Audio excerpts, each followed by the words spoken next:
Here. Patricia Kramer, Greg Wolf, Here. David Belver, Here. and John Mylone. Here. Please rise for the pledge.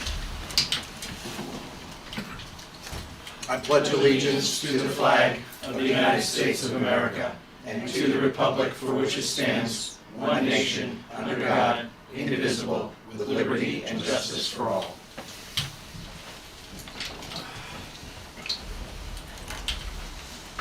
You're gonna have to replace all these.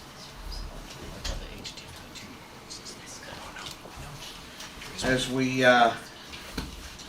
wind down at least the department portion of the budget process, I will turn it over to our budget chair, Mr. Jenks. Thank you, Mr. Chairman. So tonight we're doing finance. So Gina, you'll be leading the conversation on this, right? Yes. I'm gonna hand it right over to Sean and Jim. Perfect. I'm just going to steal this HDMI cord. And we will, Jim's going to go through just a very brief PowerPoint. Again, as the topic is tonight, finance, sort of broadly speaking, encompasses more than just the tax and treasury and assessor's office. You'll see it's also a little bit of IT. We'll talk about general services, which are the cross-department budgets. Also, audit, thank you. And also benefits, medical benefits, other employee benefits, including medical, pension, and others. So there's a lot that Jim will cover. He'll do a brief overview and kind of, I think we'll follow along through the budget book. And I'm going to hook him up to the TV, if that's okay, for a presentation, if anyone wants to scoot around to see Yep. it. And so to give us just 1 second, we'll get that fired up. What do you need with these remotes, Sean? I think just the one that doesn't say soundbar. Unfortunately, look identical. This one? That's the, Oh, it's one of these two. this one. Okay. He goes. No, that's right. There we go. I took a course on that. Clearly, I didn't score very well, but I took a course on that. Now you gotta plug in. And you're on Are you your plugged in right there, side, I Jim? think, behind your dongle there. That one, yeah. It's gained. Something over there. Nope.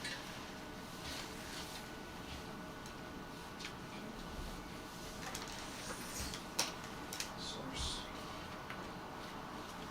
There we go. There it is. Look at that. Look at that. Nice and straight to the point. All right, Jim. So Ready? very well. When you're ready, what I'm gonna do is just we have a mouse too. Yeah.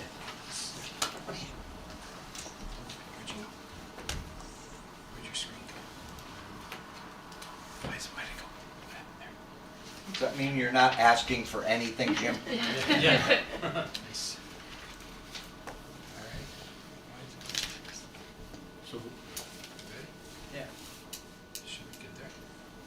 There we go. You can just, we can see it. Do you want me to duplicate it so you see the same thing? No, just have to go to the next page. You just hit space. Whenever you're ready. All right. So I just kind of put together a real brief overview of each of the divisions within finance, and then after that there'll be general services and employee benefits, as Sean mentioned. So there's 6 divisions within the finance department. The finance office itself, which is accounting and treasury. There's the collector of revenue office, is a separate division. The assessor office, audit, general insurance, and technology. So I'll start with my office, which is accounting and treasury. An overall increase of 3.23%, so it's going up from 713,119 to 736,128, an increase of 23,000. So you can follow along in your books. I put the page references for both the line item book, in this case page 23 to 27, and the summary book 66, 67 has some information on departmental accomplishments and goals and objectives going forward.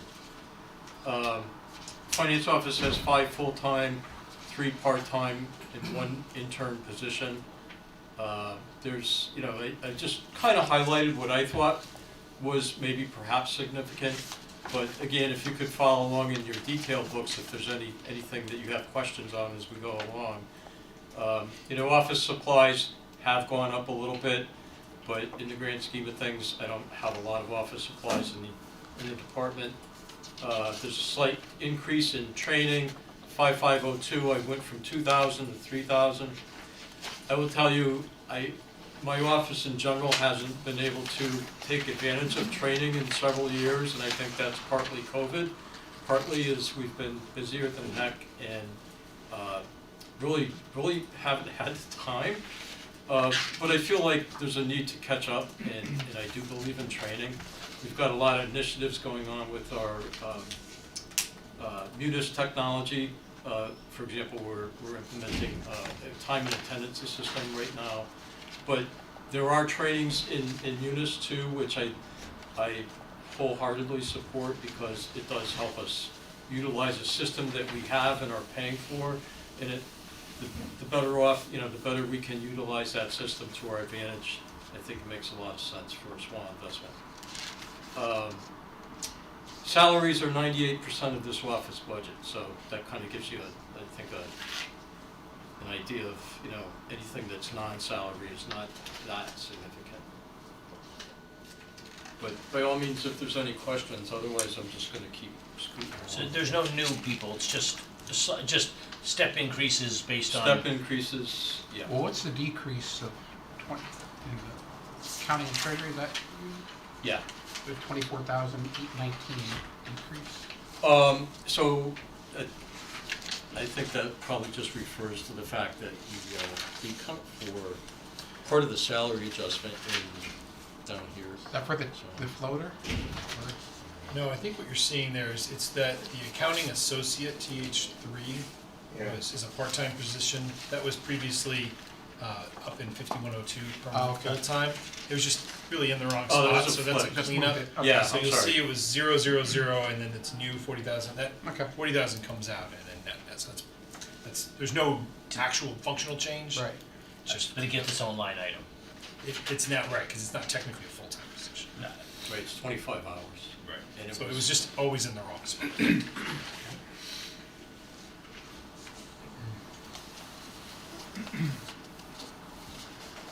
Right, I'll move along. And again, if you have any questions, if we could just keep flipping to page 27, 28 in the line item detail. This is the Collector of Revenue Office. You know, we've had a lot of turnover a little bit in this office in the last couple of years, so there may be part of that increase that's got to do with step increases and so forth. I will say I'm pretty pleased with the people we have down there now. We just hired somebody just last week, but so far getting off to a good start. And the people that had started a year or two ago are stepping up to the plate, let's put it that way. 3 full-time, 1 part-time position. And as you know, our collector of revenue is fairly new. She's been here about a little over a year now. But I think she's done a great job, really, in a short period of time. I think she's stepped up.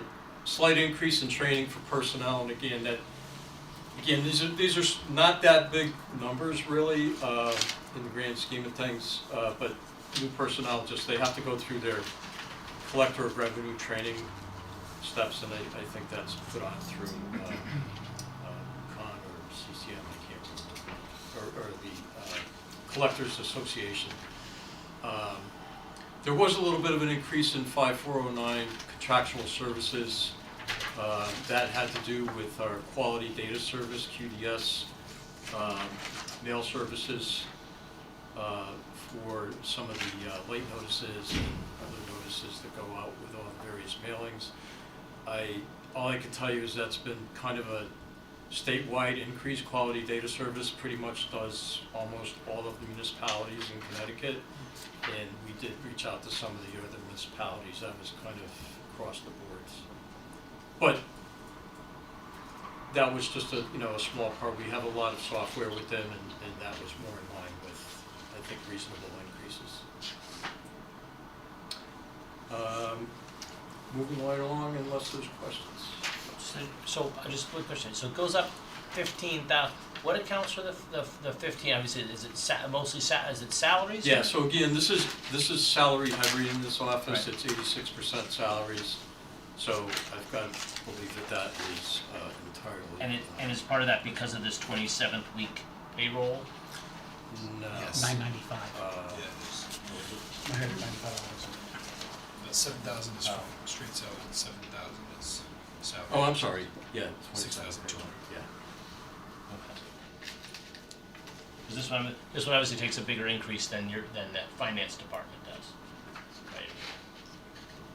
So I'm just kind of curious, there's 3 people in this department and it goes up by 15,000. Yeah, I There's think a 5 lot of people. that is really step increases too. Okay, Because these are fairly new people in the town law union, okay, at least 2 of the positions. right, okay. So they're getting a larger bump than perhaps in the finance department. Right. That's correct, because they're not at top step, so Right. they're under the union contract, they're getting both an annual raise and then any step Step raise. up. Right, the folks in the finance office, almost everybody's at top step, if they are indeed. So I was just saying, there's 3 people here and it's going up more than the 5 people in the other department. Yep. Thank you. All right, and assessor's office, it's kind of the same situation where this is 87% salary, so again, I feel like the Board of Ed where they pretty much always say or predominantly salaries, and it's true in finance as well. 3 full-time people in this office. And I just want to say too, these offices all had more people not that long ago. We've trimmed back over the years, and I'm thinking we have some really good people, and they're doing a really good job. Some inflationary pressure on office supplies, again, slight increase in training. And again, it's relatively new people that we're training, so, and I'm not talking large dollar amounts. Contracted services are increasing, that's account 5409. So you're gonna see about I think a total increase of about $4,500 in that contracted services line. We're expecting we might need some consulting help, a little bit more than usual, predominantly because of some of the big projects going on, including the North End, as we value those properties for the next brand list. So, some of those properties are not the ones that we normally value, like a new house or something like that, and we usually reach out for some help with some of those projections and valuations. Was the big increase in overtime for this year versus 2022, is that due to the reval year, is that what it was? And the I'm assessor? sure that had The something to assessor do with it. overtime line? Yeah. Okay. And that's why it's coming down so much again for this coming year, right? Right, we budgeted 10,000 last year, knowing it was reval year. Right, Exactly. okay.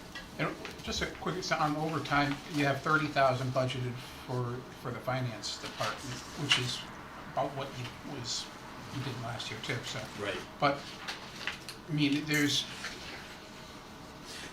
I'm just curious Yeah. about why we're doing $30,000 in No, overtime. I get it, and so, I have 3 part-time people in my office, in just again, finance, accounting, and treasury. That number's been pretty consistent, year over year over year. One of my part-time persons works she's a 30-hour-a-week position. She probably works pretty much an average of 35 hours per week. It's not time and a half, it's regular time. Okay. It does get charged to that overtime account because it's over her normal working. But if she's normally, is there a way that you, well, I guess you can't because of benefits, right? Over a certain amount of hours? It's already over the benefits amount. Yeah. If it's over. Okay, it's so 30. I'm just curious if she's always working 35 and we have her at 30. I mean, what's the point? Yeah. I don't- So she, all I can tell you is she was hired at a part-time position, Mhm. and she she's a really good worker, just singling her out. Right. Uh, No, I'm not questioning her whether she's a Yeah. good worker or not. I'm more Yeah. questioning about, you know, if The she's whys always, of if it. we're always paying somebody overtime, maybe it I- get to a certain point where you just make her a 35-hour week Yeah. employee, and you pay her accordingly, of course, but, Yeah, my only concern was there is when she came on board, she came on with the intent of only working a 30-hour week, because she, I think, enjoyed that flexibility of not having a full-time job. But she's been generous with help when I need help, and it's, you know, like, she's a big part of our budget team, our finance, I mean, just, she gets. that's all fine. It's just curious, because, I mean, Yeah. it's almost 30,000, it's Yeah. almost for a part-time employee, you know, so, Yeah, and that position, all three of those positions were full-time. yeah. So I had 8 full-time when I started here, and then they got cut somewhere along the way, and they've just never really. I won't say that that's all the overtime. I mean, we have a lot of times where we have to do maintenance on the system, and the only time we can really do that is off hours when people aren't on the system. There's certainly during the budget season. Yeah, I was have gonna say, a this number year in of particular, people- we did 2 Saturday and Saturday Sundays, to produce the budget books, those Right. last 2 weekends, last weekend in February, the first weekend in March. So that's more traditional overtime that does get charged to those that are eligible, for that work, but yeah, no, the point's definitely well taken, for sure. And you know, it's kind of spread across all the non-salaried people, Okay. because they all have certain periods where they have to work outside of their normal work time. And it's pretty consistent. Yep. And I'm not sure what to do about it, other than, like you say, I could look at maybe making some of those positions an increase in hours. I'm just thinking, if we think about, I mean, because the one thing I don't like is if, you know, people in the public start saying, well, why are we paying all this overtime? Yeah. When, you know, it's really always gonna be overtime on that one. I mean, I always think of overtime as, okay, well, we needed some extra work here or there, but if it's always extra work, then, Yeah. So, and again, a lot of that overtime, I just want to emphasize, not all of it, but most of it is probably straight time. Mhm. And yeah, it's not time and a half, but, Yeah. I mean, it's just still hours, okay. Yeah. Yep. So Jim, just Yeah. a quick question on the contractual services. Yeah. The What, GIS, what page are you on, John? it's the top of page 30. So you have a GIS mapping. So what do? You hire a GIS to come in and map constructed projects? Is that what you do? And then the I believe that's where they consultant is- add on the new parcels. they add that on. Yeah. To the GIS map, the existing To GIS the map. existing GIS map. And then the consultant is an appraiser who helps you appraise the value. Right, is that what it that's is? separate, right, that's more on the valuation side of things. And that's primarily because there's so much. Normally you do that internally, but you, Normally, we do that internally, although we usually have a small amount each year, because there's always a few oddball ones that are, you know, outside of our area of expertise, let's say. but the GIS always comes through this office, not Yes. through Public Works or something like that. I I'm just- think there was an anomaly last year where it actually got budgeted in 2 places. But it It's just should be here? just in this office. It's just here, Because okay. it just applies to the assessor valuations. Okay. Yeah. But, yeah. And I'll get into some more GIS stuff when we get into general services, Okay. because there is, the software itself, the software maintenance on our GIS system goes through technology department.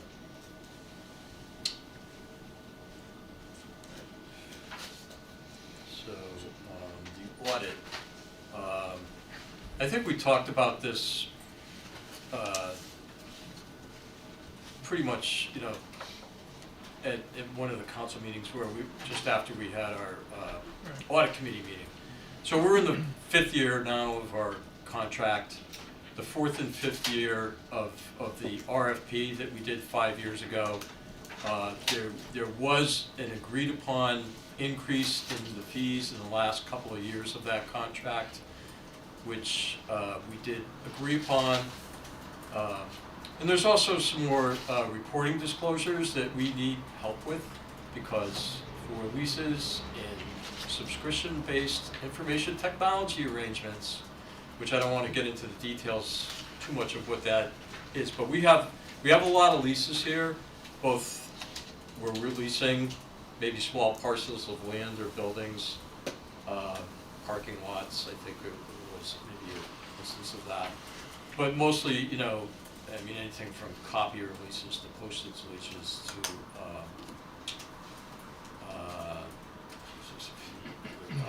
cell tower leases is a big one. So there's more than you would think. Subscription-based information technology arrangements are a lot of our software contracts, and there are dozens of them. Anyway, I'm really annoyed with the accounting rules. I think they've made kind of a mountain out of a molehill. And unfortunately, they're very complex calculations. You need software to do it. We could eventually pull that in-house, I suppose. But it's something I want to look into before I even think about pulling it in-house. Because at the end of the day, I need it, and I need it timely to prepare our disclosures for our financial statements. But that just adds a few thousands to the cost. And again, we split the audit fees with the Board of Ed, so you're seeing half of the picture here. And I will say, I still think that overall, our audit fees are pretty reasonable. If you look around or ask around, I think we're still on pretty low. And For the size. and Fewer folks that are actually, there are fewer folks that are actually providing, you said there are fewer agencies that are Yeah, there's available to only municipalities right a now. couple of firms that I think I would entertain in the area. You know, you can always probably find a small firm, but even at that, I don't really know of too many small firms that are still in this, because there's more liability for them if they don't do it right. So, I thought we talked about the audit previously, but it Yeah. only shows up here. Yeah, this is a division in the finance department, actually. And when we talked about it last time, when we talked about the fee for the audit going up, that was under what?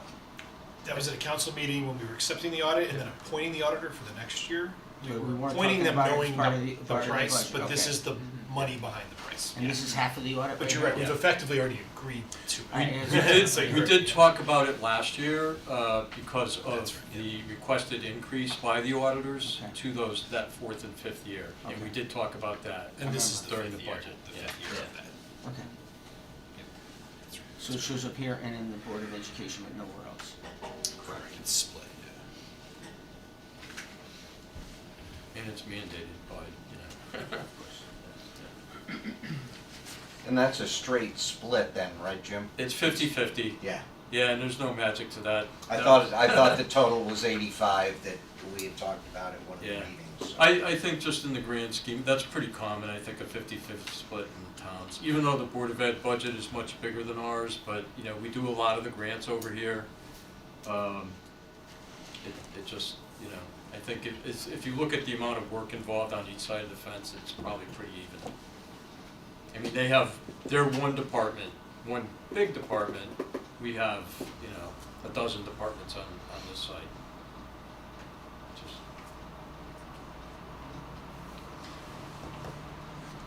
Okay, general insurance. 13% increase, and that was on page 32. There's not a lot of line items there other than insurance in the grand scheme of things. This is a projection. Our insurance agent helps with this process. Back a few years ago, I was able to get our insurance contracts settled for the next year before adopting the budget, but it seems since COVID that's just gotten on a bad track, and I think the last couple of years it's been June before I know exactly what our numbers are, But their estimates have been pretty spot on. And, you know, maybe there's various reasons for that, but I think this is what we're gonna have to go with, you know, at this point. I based on the last few years, I don't see any, you know, them coming back and saying, oh, it's gonna be a lot less than what we told you it was gonna be. I wish it was so. Never Does it have to do with our claims history, or is it just the market? Part of it is, I'm sure, claims based, you know, workers' comp is a big part, well, we're gonna go over workers' comp when we go to employee benefits. You know, we have had some claims here in Town Hall and some other buildings with, water damage, if you recall, just like a year ago. Right out there. So I'm sure that's. The waterfall down the stairs. Yeah. Yeah. I'm sure that's part of it perhaps, but I can tell you that the insurance, everybody I've talked to in other towns has had the same, you know, level of increase, so. We've had the same underwriter for a while. We have. I don't know who Yeah. underwrites this. Not for a long while, Travelers is, Yeah, but Travelers. that's relatively Maybe new. I mean, they couple effectively of shop it. We years. have a broker who shops He it gets pretty a fee regularly. directly, that's how it works, I see that. The broker Broker fee. takes a fee directly, It's doesn't not a come under the. commission based, no. yeah, it's not a commission base from what I understand.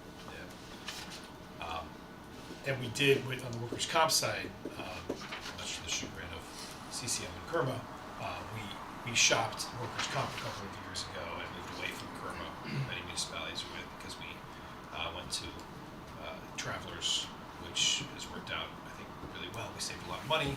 We also have a fully, a non-pooled risk workers' comp, and a major player in the workers' comp industry in Travelers Insurance Company. So, again, we haven't been afraid to look for a better deal if it's a responsible decision. We did that, I guess, 2 years ago. We moved to try to end up putting Yeah, both this with is Travelers. fiscal '24, I think is the second year that. Yeah. Increases, I mean, 15% for it, just under 15% is not a small increase, so, I mean, I assume,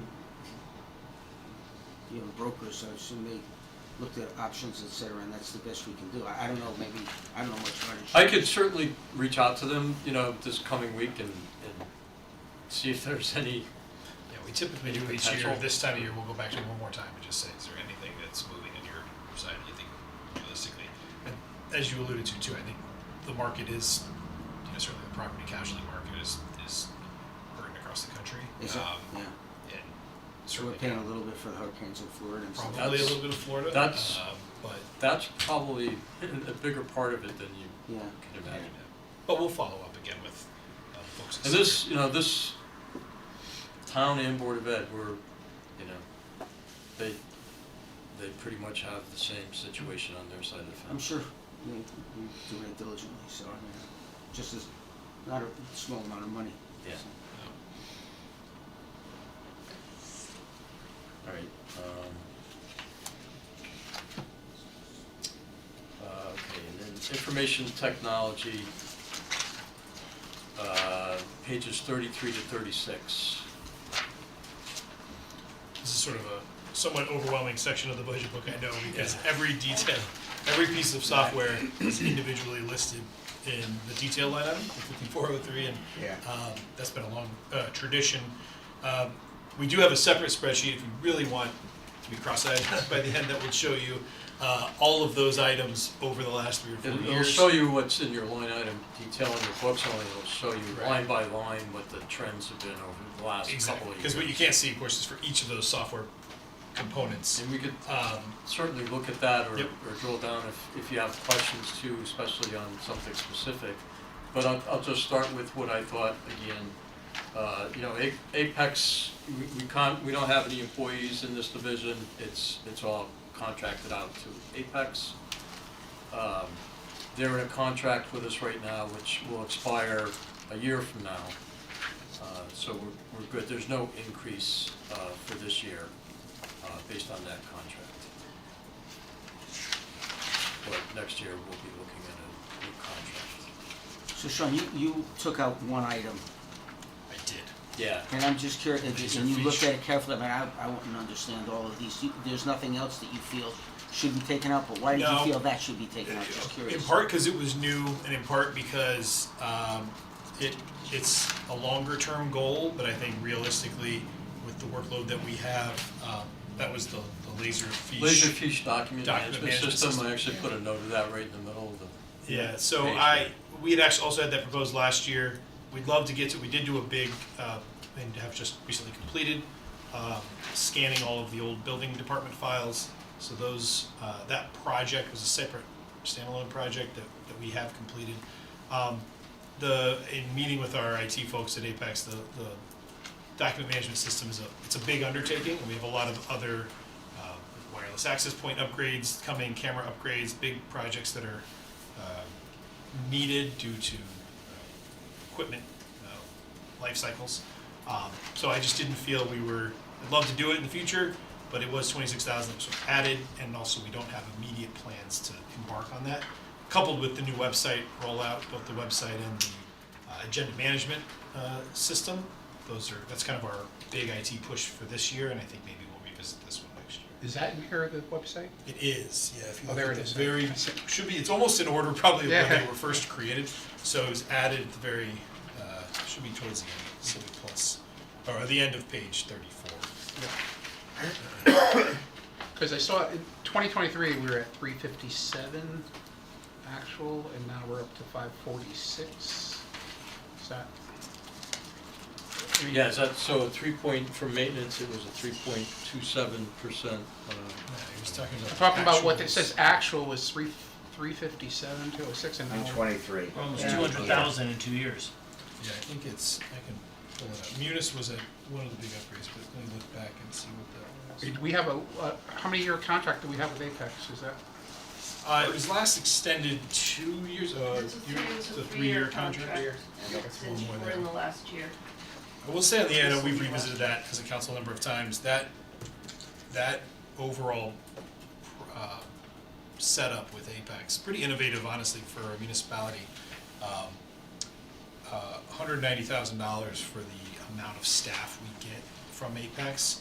If you replace that with in-house IT, for $190,000 you'd be lucky to get two IT people. We'd be doubling that budget number. We end up getting 3 who are regularly here, assistants with the Board of Ed as well, but they have a backbone of network engineers and other folks that have really upgraded, in particular our cybersecurity efforts, and their expertise is really great. So I will say, I'm a big proponent of the Apex model. I inherited it here. It was unfamiliar to me, given kind of in-house IT is a little more traditional in most organizations, but certainly they've pushed Cheshire from really a difficult spot 8 to 10 years ago in terms of its IT preparedness, and now they've really been really great for us. So the Apex piece I think does work really well. But that 200,000 difference is because of. From 2 years ago, I could pull. Well, I know maybe that- we could look at that Yeah. spreadsheet. It's- Yeah, you want to. If it was 20,000, it's one thing. That's a lot of money. I just wasn't sure if there's something that sticks out in here that. Is the 91,000 Munis new? No. Nope. None of those are. I mean, it may be slightly. A lot of those you'll see about a 3 to 4% regular. Uplift. Actually, all the softwares we have, and I listed them up there in the middle. We have Munis, Quality Data Service, which services both our tax office and our assessor office for evaluations. MyRec, which is used by the pool, the recreation department, and Arts Place. GIS, and building permit software. So those are all big softwares. They're all in this budget for their annual maintenance fees. I can tell you pretty much all of them go up 5% every year. Yeah, no, that's understood. And the licensing and. Yeah, that's understood. I just trying to figure out where the Yep. 200,000 comes from. But the other thing is when you're looking at all of these, these are all different departments, right? But we'd rather just keep it all in one rather than. Well, that's what we have done. Yeah. Okay. I wasn't sure if one department was heavier on some of them than others, or I don't know. You know, there's a few oddball Yeah. ones, the smaller ones. Yeah, that some are a little more custom, but most of departments these is cross, multi-department, so I Okay. think that's why we put it in more of a generic form. share that spreadsheet. Yeah. Where's your? There it is. It's just this. It's gonna run. I don't know if we can make that bigger. Down at the bottom right, yeah. There we go. It's gonna be a little hard to sort of do this here, but I can try. So is that 200,000, It's in 54, right? It's in 50. I just try to. where you go? Have the headings locked. Alright, so actual here, here's 357. That's all these down here. Right.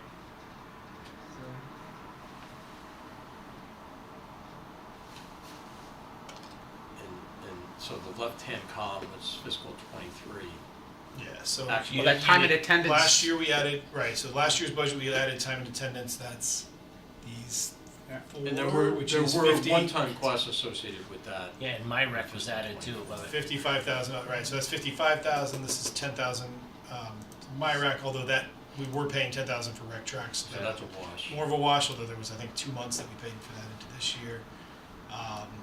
These items up here, we skipped over last year. Munis, the PACE training, $5,000, and then the assessor annual support fee for QDS. Looks like it was an addition last year. So, I don't know, Jim, keep going down. Yeah. We got a lot of ones on there that aren't. Yeah, we can pull, and then I know we added this, Huntress Security Services was a cybersecurity upgrade we talked about last year in the budget. Okay. But we could go back and. Honestly, it's pull probably those back. better if I try to analyze that and give you a summary of what happened. Yeah, I was just curious, because it's a lot of money. Yeah, there's It was a a lot lot of, last year. there's a lot of line items, and a lot of them swap out, you know, where certain things replace. So there's certainly reasons why, you know, the overall increased. Okay. But I'd rather not take up a lot of your Yep, time trying to that's fine. figure it out right now.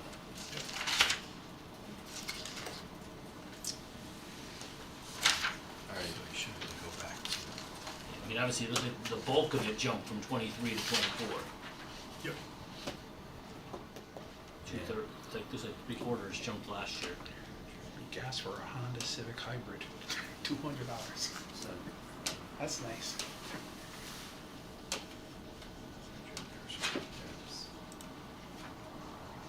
Which one?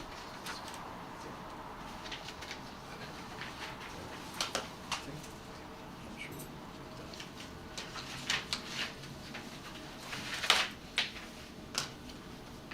So is the Apex consulting fee a fixed fee, or do they charge us per diem or per hour or whatever? How does it It's a work? fixed fee. Fixed contract, and there's no increase from last year to this year, so. I only saw 100 there before, so where do we get 200? When I was looking at what he just put up. It's like 190. I know, so what's the other 90? The contract is 190.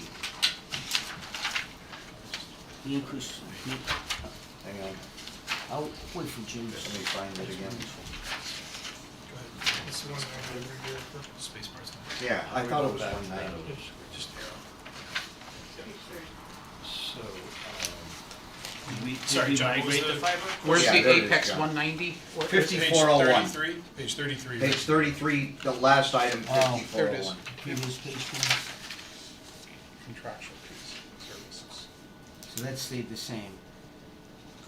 And you think that's expiring next year? June 30, 25, so, Okay, okay. so this budget, we're budgeting Perfect. for is the end of it. Yep. For that contract. Okay. John, what were you saying about the 200 though? Or When is he that added what up you there, it meant? looked like they added up another, about $100,000 in items. And it was I thought it was a $200,000 increase. Maybe I'm wrong. There, yeah, from 22.3 there, Yeah. that's what the question. But that's a lot, I guess a lot of, we've added that time and attendance program. I'll wait for Jim's explanation. Yeah, It looked so- like it added up to 100, so I don't know where 200 came from, that's all. When you looked at it quickly, it said, it looked like there was $100,000 more items. Okay. But I might be wrong, maybe it's just, Again, it's also comparing actuals to budgets, so it's possible there's something. That's fine. We can pull the actual, we can, last year's budget, adopted budget If book it's- will show the if difference. there's nothing more important than this, so you can't, No, no, I mean, we can't not do this. I mean, No, you're right, there's an increase here from the actual, so yeah, okay. closer to 200, yep. And did we migrate to fiber? So, in fiscal 20, we have been, starting in probably fiscal 23, we've been doing a couple a year. Fiscal 24, we moved some more, and the plan is to finish that up in 25. So that's part of the increase of that data line section, which is the 5405 account. And then the fiber is coming from who then? That's all on page, top of page 36. It's all Frontier then. Yeah. Peter Did we authorized push off that? last year? Because he retired, so. We pushed it off last year. Yeah. There was, I have to read. I know we visit my talked notes. about There it, was there the was- South End Fire Station, there were two proposals that were not deemed critical path additions. Thought one was the South End Fire Station with Fire Station 3. I think that is added in this one now. But I can go back and confirm. Is it making a difference? Can you tell? I don't know if I'm in a good spot to speak to that, but Just curious. Yeah, I mean, I know that the reports we've had from Apex and downtime and things like that have been much improved. I know our phone system has also been much, I don't think that was all on the connectivity, that was a Windstream issue, that was another changeover, but the reliability has been better overall. Who does all the physical installations and things? Do we do them ourselves? A lot of it is, I mean, Apex coordinates a lot of it. They use, Fusion Cable does a lot of our actual cabling, and they set up this room and others. When They someone sets up a contract that out workstation or something like that, we all do Apex just- does that. Apex comes in and does that, oh, okay. Yeah. And we added to their contract last time, it was renewed, for an additional person who's here for what they call level 1 response, which is more, my printer's not working, my desktop needs to be I set thought up. you talked about New them, so employee, they are here. right. That person, oh yeah, and that really means we have two people here. We basically have a little higher level position, more like a network engineer who can troubleshoot back-end things, who's here. But that person doesn't get pulled away constantly, just like we sort of discussed at the council level, and it's working as promised because it means when we have new people onboarded, that process is far more smooth, and we don't lose that person for hours at a time who really shouldn't be connected printer cables, they should be back-end, making sure the servers are working properly. It's really improved the service to our. It sounds nice. Yeah, We- it's We been have, great. we have 3 people in our office in Cheshire, Yeah. and none of them could come to your office because you have to put a work order to someone in Yeah, Canada. yeah. And they, if you ask them for help, they say, put in a work order. Yeah. It's like, well, you're right here. Yeah, No, I can't help exactly. you. So it sounds like it was their 100%. system here. Yep. I was having an issue with my laptop yesterday, Sunday morning, and I was talking to Sal from Apex, and he got me squared away. He remoted into my laptop, fixed it. in my office, the last thing you need is to have Oh, yeah. downtime. Oh, yeah. Because everything stops, everything's electronic now. I'm more impressed that Sean was working on Sunday morning. Sean is relatively good. But I could speak to them, they've been really good about That's getting us wonderful. up and running as soon as possible. All right, the only other thing I wanted to mention is the very last line item there, the 5602, which is the office equipment account at the bottom of page 36. This is something I think we've been trying each year to build up a little bit, and knowing that, we've been paying for a lot of these new computer stations out of CNR funds. And it's just, it makes sense to really try to get that back into our operating budget, because it is an annual cost and it's never gonna go away. Yes, we've been incrementally building that up. That makes sense. And it was almost nothing, I think, 3 or 4 years ago. We kind of added 10,000 to that.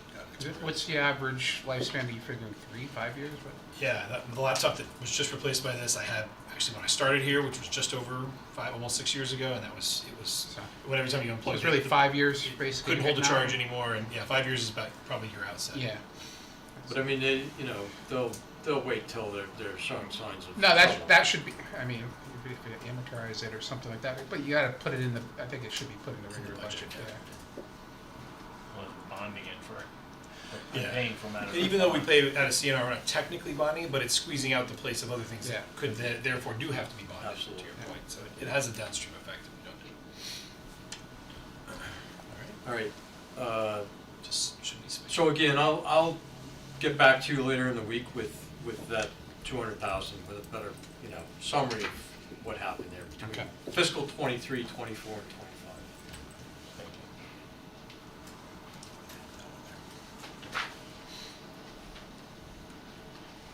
Okay, so general services is finally leaving finance department. This is a separate department, general services. And it covers a lot of, you know, listed in there. General services includes phones, our secretarial services for all the boards and commissions, town dues as opposed to individual dues. So that would be like CCM or Connecticut, Naugatuck Valley region, council of small towns. Postage meter rentals, paper, and through our fraud hotline in here, that's only $125, but it's important to the auditors. Zoom, water cooler rentals and supplies. We have a couple of towers we actually rent sites on. I think we have some of our public safety equipment on. Yep. Budgeting for replacement of phone sets, number 5602. So we've had some of our phone sets that have been failing in just the last couple of years. They're probably reaching the end of their life cycle. Because I know there's a half a dozen that we just put in an order that we have to replace like now.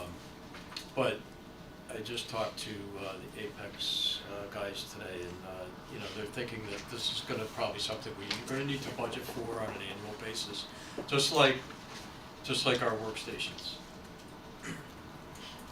Stuff like that should be, I think, put in the budget. I mean, it's stuff that just will expire.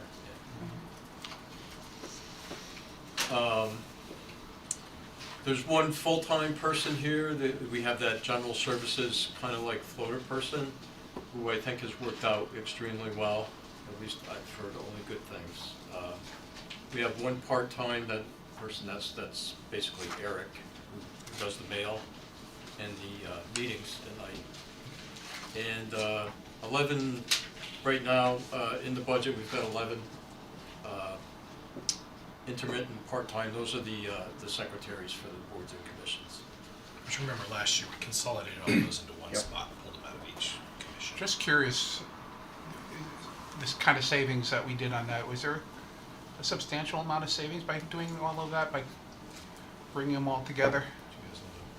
Yeah, I would have to take a guess, but between the council and the boards and commissions, I mean, it's not gonna impact the mill rate, but I would say maybe $25,000 a year, $20,000 to $25,000 a year. That helps. That's good. All right. Yeah, and that goes through payroll, and basically what I've seen going through payroll, it doesn't seem like a lot. Yeah. Just,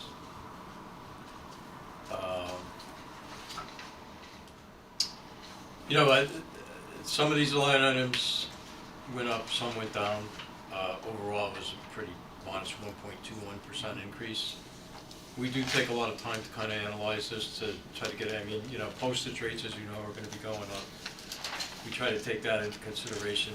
Our biggest postage is really the absentee ballots and things like that, so we try to get a handle on how many, you know, referendum questions or referendum items there might be during the course of a year, or just, you know, mailings in general. and we look at department specific. You know, some of the departments have larger mailings, like Parks and Rec, I think, has, you know, their programs that they send out in the mail. Although I think they're trying to get more, Yeah, he's gonna do more of more that online, to be he said, yeah. digital, so. Explanatory text. Explanatory text is one of the bigger ones on, yeah. Referendum. It's for referendum Yeah. questions. But I didn't really have too much to comment on any of this. It's kind of status quo. Unless there's any questions. Yeah, the phones, I will say, this covers our phone systems too, and we had an upgrade, I think, back in 2023, so you might see like it actually came down a little bit. And, yeah, just, Are you still working on physical phones, or are you on like a voice over internet protocol? It's voice, it's VoIP. okay, moving along to employee benefits.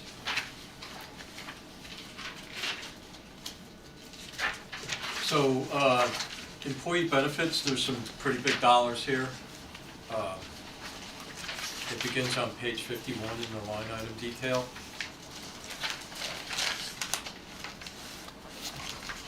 And page 62 and 63 in the summary book.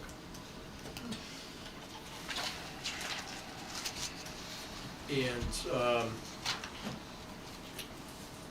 you know, this covers some of our bigger benefits, predominantly medical, workers' comp, which is, again, that's not in a pool anymore. That's with Travelers. That's an insurance we pay a premium on.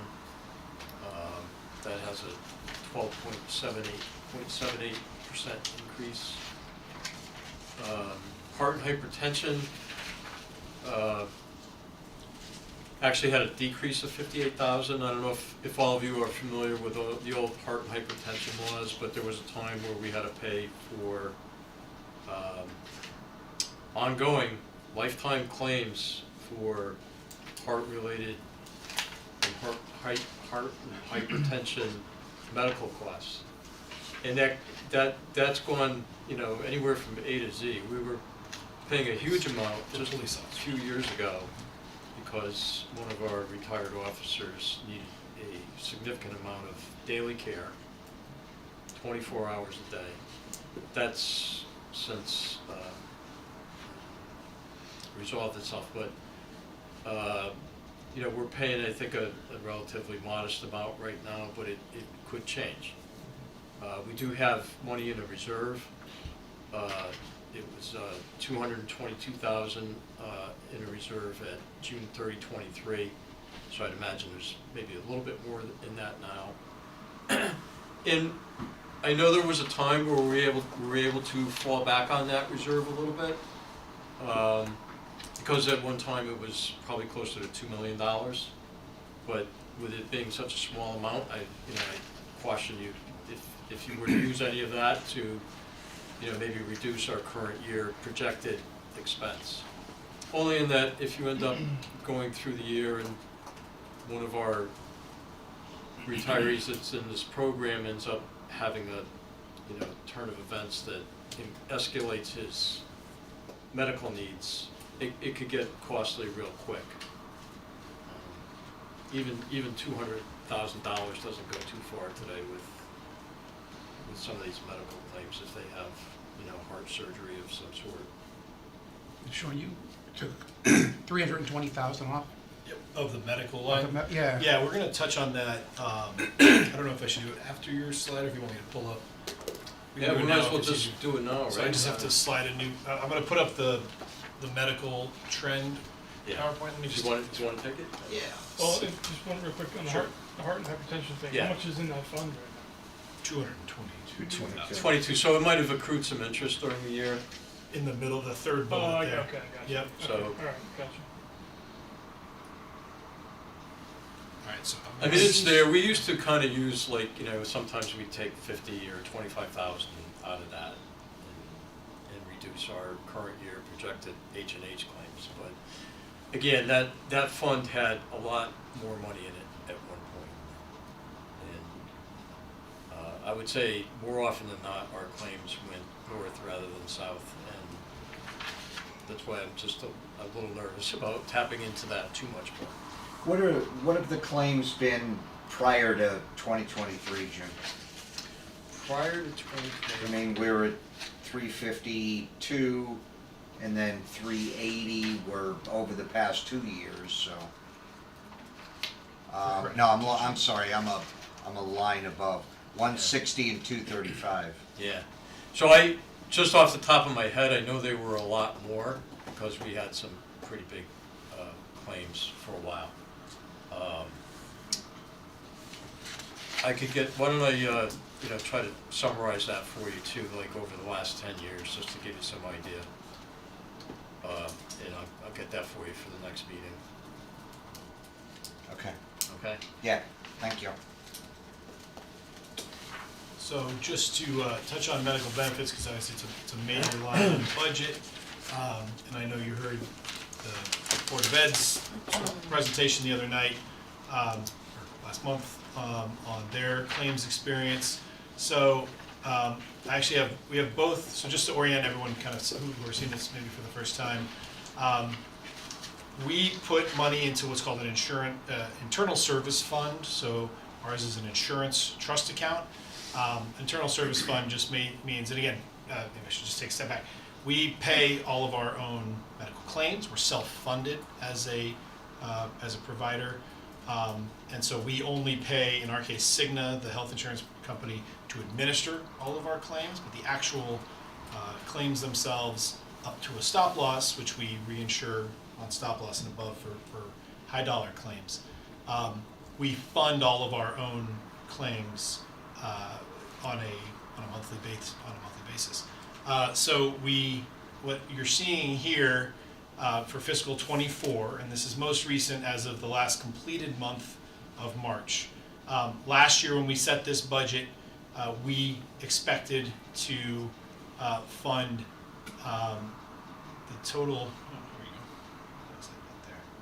$345,000 per month worth of claims, and then this is the actual claims that have come through from July through March. So you'll see almost every month we've been favorable to the tune so far of $570,000 of favorability. So that's part, or really the majority of the answer to Don's question of why I held our insurance number flat. All of these are based on projections. We use an insurance consultant from USI to help us and give us their expertise in terms of what they think the market trend will be.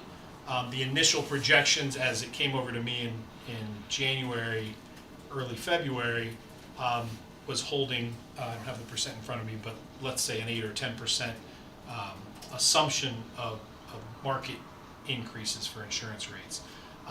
Looking at our experience and looking at our available balance, which I'll show you on the next slide, or actually, maybe I can get to show.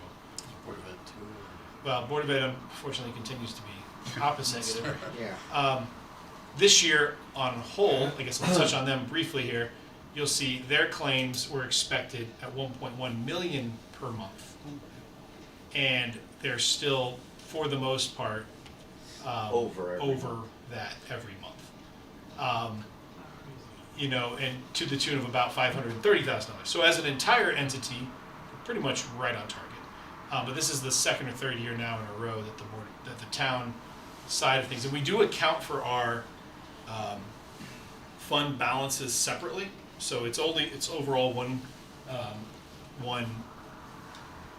insurance program, but we do, because there's employee dollars in this as well, right? They have a cost share by contract or by personnel rules that they pay.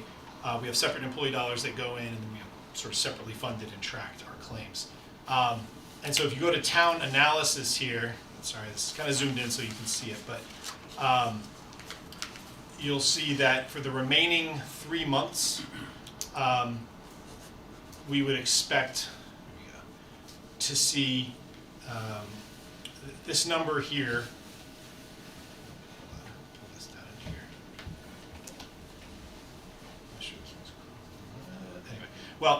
what you'll see here is that our total fund balance remaining puts us at, if we experience this, in this case, it's the 3-year average in dollars, 3-year average in percent for those particular months, or our worst year, which in this case was fiscal 22. That's these scenarios here in this line, that we would still have our expectation is about 8 months worth of claims in terms of our fund balance. That is very robust. I think you heard both Jeff and Vin reference, there's two philosophies here. We could certainly budget the expected claims as they've come from our consultants. We've done that the last couple of years, and we're continuing to outperform. So as I was building this budget, given we have 8 months, the recommendation is typically more like 3 to 4 months worth of claims is adequate fund balance for an insurance fund. So on the town side, at least, we're doing very well, and I was comfortable holding our number flat, again, knocking on wood, and continuing to encourage our employees to take advantage of our robust wellness programs, which we actually do, and the Board of Ed does as well. But we've just, again, had very positive and beaten expectations. The particulars of why and how that's happened, I'd have to turn to the insurance consultants to really pour through all of the numbers. But suffice to say, we're doing really well, and at least on the town side, I was comfortable just holding that number flat. So to do that, I took the $320,000 out. I'm budgeting actually line for line exactly what we budgeted last year. And you'll see even our recent months are doing well. I like that you're keeping it flat. That's great. I just more concerned about across the street side, where I don't know if it continually goes higher than their expectations, and I'm just wondering, are they, if that's a trend that's happening, in other school districts or who might self-insure versus, typically, if the town, is, we're pretty much right on, why are they so much more over it? I don't understand that. Yeah, I don't have a good answer for it either. Yeah. I know it's been kind of ongoing. These things are sometimes cyclical. We've had our share of bad years. Again, it's also it's a little bit of an inexact science. Of course, the worst case scenario is having a lot of sort of medium to high claims versus 1 or 2. We've had 1 or 2 very large dollar claims that hit stop loss, and they end up not costing us any more than the stop loss cap, $175,000, I think, for that one particular claim. It can affect the renewal, of course, for your stop loss insurance down the line, but the worst case is having a whole bunch of those claims that fall just under the stop loss, and you're just paying full dollar for all. What is a stop loss? What is the number? The cap? Yeah. It's cap. 175? I think. $175,000 per. That's for us for an and individual. Board of Ed? Yeah, we share a stop loss insurance program. Can you just go back to the Board of Ed? I just was curious. 175 per person. Yeah. For one, It would be per, it A would. month, right? No. no, year. No. for the year. Full claim. Yeah. Yes, Full claim? the even total claim, Over many Right. years? No, 1 year. Over No, 1 only year? one plan year. Over 1 year. 170, One person over 1 year. 175,000. Yeah. For Per this person's claim. claim. Right. So you have a Yeah, like a- hospitalization, there's a facility fee, there's an anesthesiologist, those are 2 separate claims. Oh, no, then the overall, whatever the underlying condition. overall So usually it's like incident. a cancer or, Incident, yes. right, the That's incident, yeah, different. there you go. Right. So, So- if they're in the hospital for a week and the whole bill is 500,000, Right. we're only on the hook for 175. Is there a stop loss per calendar year for what the total claims that you would pay?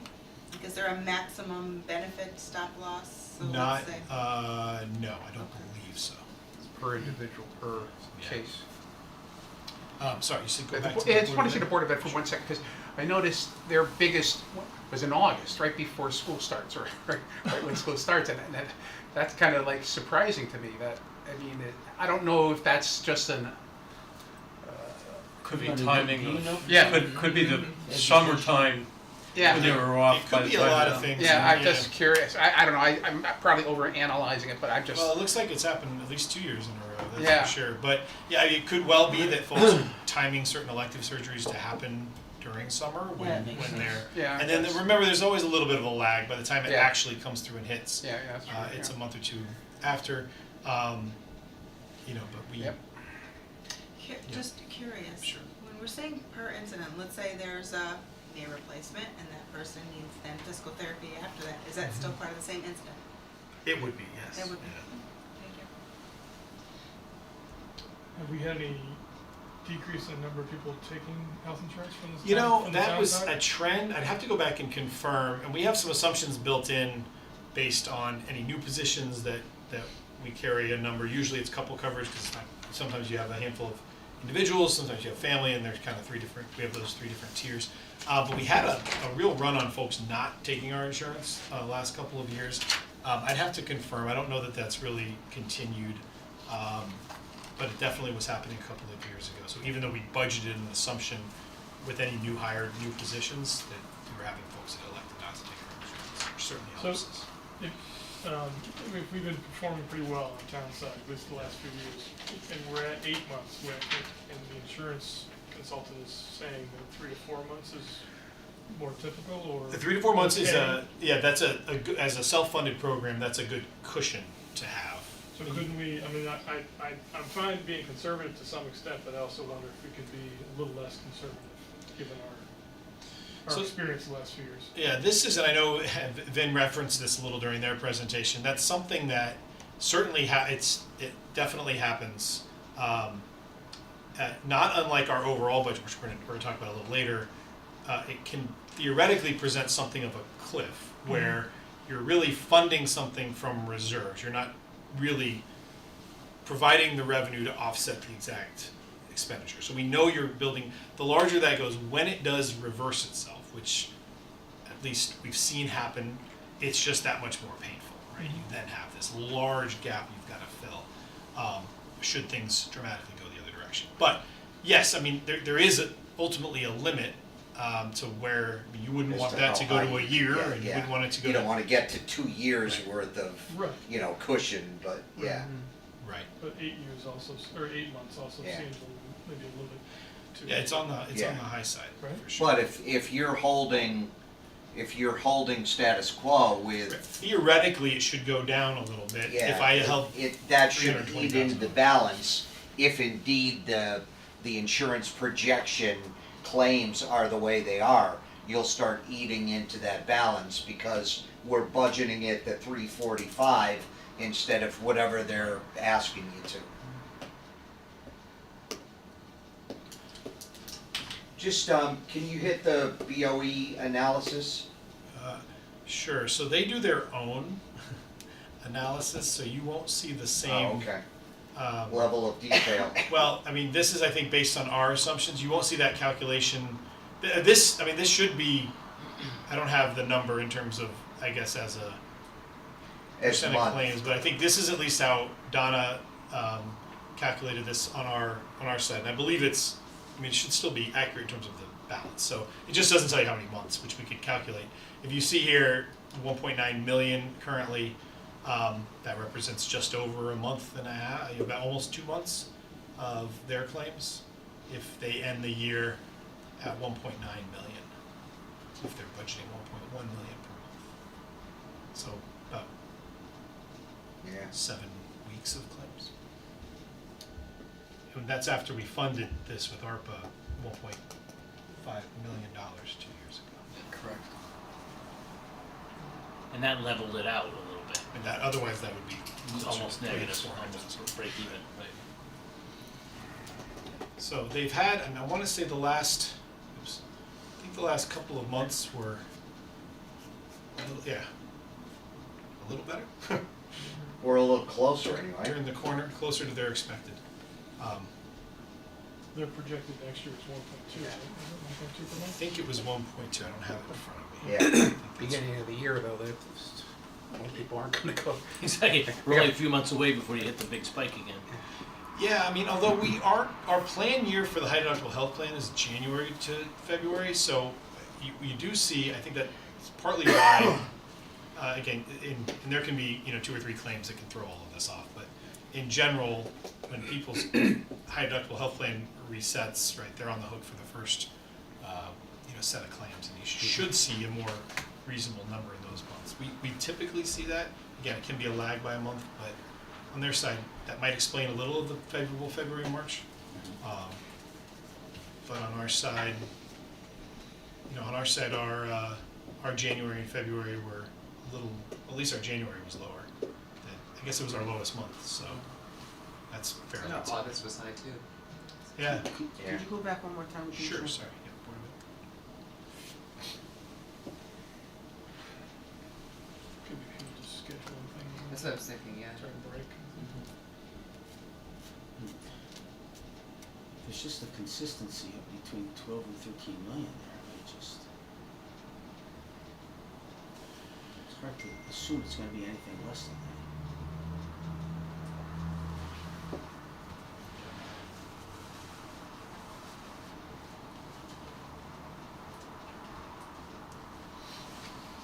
So, yeah, and I can always bring this back if we want to bring back any more on the medical benefits side. Otherwise, we can go to pension. I think we should just offer insurance for 11 months out of the year. Yeah, take a month. Cross your fingers for that 1 month. There's no bad ideas. They do all the wellness stuff. the town September will does, suddenly right? be the big one. Yeah. They do all the wellness stuff the town does. and We're on the everything else? exact, yeah, we share the whole plan, we share the same wellness. We have a health coach that Cigna provides and pays for. It's in the office just on the other side of that wall. A lot of employees take advantage of and helps also coordinate a lot of our big wellness events. We just had biometric screenings last month. There is an incentive on our side. Did I say last Yeah, month? you said last month. Last week. I still can see the finger prick on my head. It was last week. And we've built in the last round of negotiations. So on our side of the street, we've built in incentives for employees to do in order to have a 2% lower premium share. So instead of paying 20%, you pay 18%. If you do a biometric screening, complete an online wellness questionnaire, and then also schedule one of the regular annual physicals that everyone should be having. And you the do all board and three, the town you are get- the same, doing the exact same We thing. do all of those with our contracts. You'd have to. I'm not sure if their contracts. Oh, so you don't know if We the did Board that of Education does 4 it, years or- ago. I think they may have added something similar in some of their contracts, but I'm not sure. But- We have to ask. But so they don't necessarily have the same wellness initiatives that That the exact town- incentive, I'm not sure if they have or not. We have that for our unaffiliated and all of our union employees. I'm not saying that's necessarily the difference between all, but it is something that's Yeah, motivating it some almost folks. sounds like they need to. Well, I mean, do some assuming more they're They doing may have, wellness- I don't want to. Or- They may yeah. want to be doing it. Most I'm not people sure. are doing all kinds of wellness stuff, and it does seem to make a difference. I mean, not for, My recollection is they did, but I could either text Van or we Share could the ask him tomorrow. events, I don't know about the incentive. Yeah, because that would be contract based. They pay different insurance co-shares than we do. They have different oh, really? plan designs. Okay. Are these in-network and out-of-network benefits, or are you all required to use in-network providers? So as of right now, employees can select between, we do still have an open access plan and we have a high deductible health plan. And it has, again, there's network, there's in-network and there's out-of-network. And you guys components. pay the billed amount, or are you paying like a discounted contracted rate? Most providers get a, write off a difference between what they bill and Mhm. what they are willing to receive. It's Right. usually less. Right. I How would does have that to work for confirm. I'd have to confirm off the top of my head, I don't. It'd probably be what Cigna's negotiated on. so- Yeah. Oh, right, I mean, it's all the Cigna, like we just had. Okay. Right, to be clear, Okay, sorry, okay. like Cigna just had the whole back and forth with Trinity. Yep. That affected our employee, I mean, the same, Yeah. they're providing the only difference, it's just like having private, fully insured Cigna product, but instead of them paying the claims, they tell us what the claims are. Okay, so you still get the discounted rate. Yeah, and you get all of the that same, stuff. sorry, Okay. yeah, that's correct. That It's was no my different, and from the employee standpoint, it's really no different. The advantage here theoretically is we're not taking a profit cut on top of that. We're paying a flat Cigna administrative fee, and so it's not, over the long run, we should be saving some money because we're not paying for profits above that the insurance company would have to pay for, or management, or others. I see. Thanks. All right, so, let me hand this Just wanna back. go back to, It's like everything's off, it's like on this other screen here. There you go. Did it work? Alright, so did we finish this one first? It's working again, great. okay, so that was medical benefits again on page 53 is the detail. Page 54 is workers' comp and heart and hypertension. So I will, for Peter, get you again a list of number of claimants and some history there. Social Security went up 9.72%. That's on page 55. That is commensurate with our projected payroll that is in the budget. And special duty, which is maybe not that transparent, but it's also includes our projected special duty.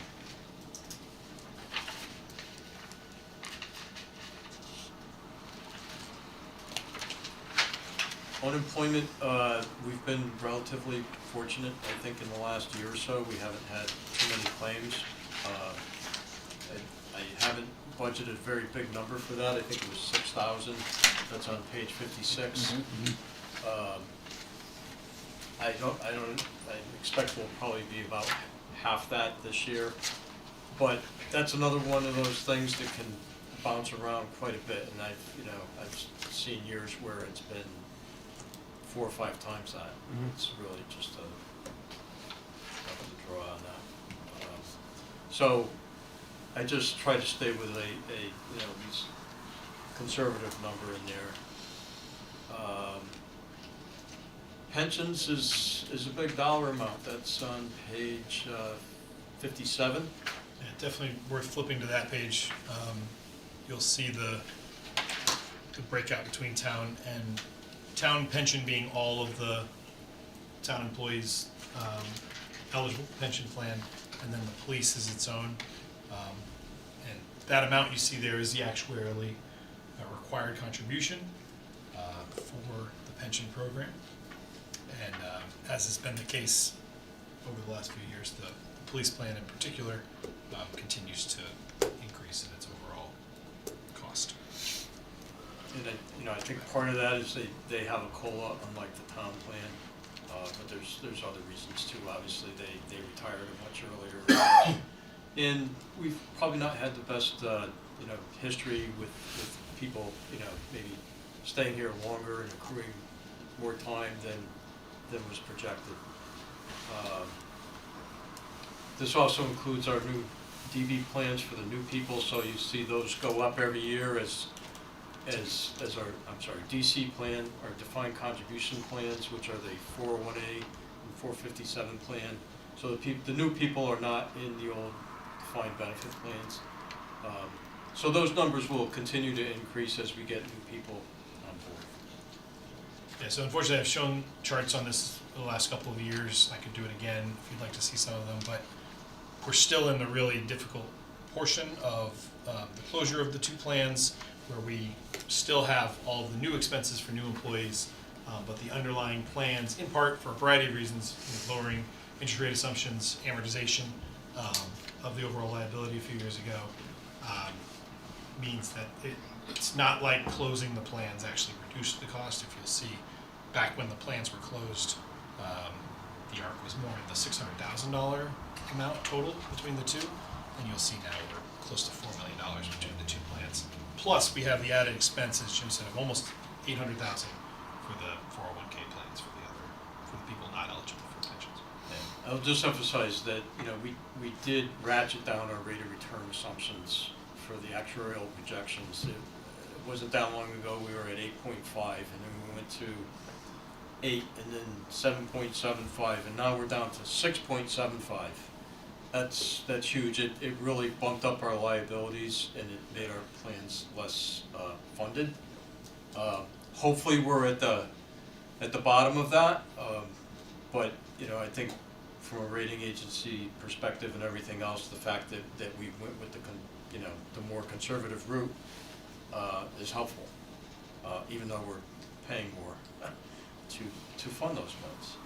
But it's probably, you know, more in line with what we're actually getting in a long-term rate of return.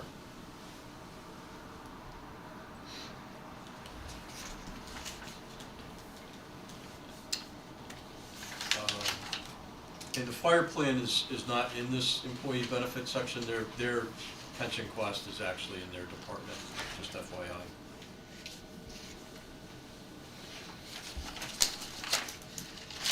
And,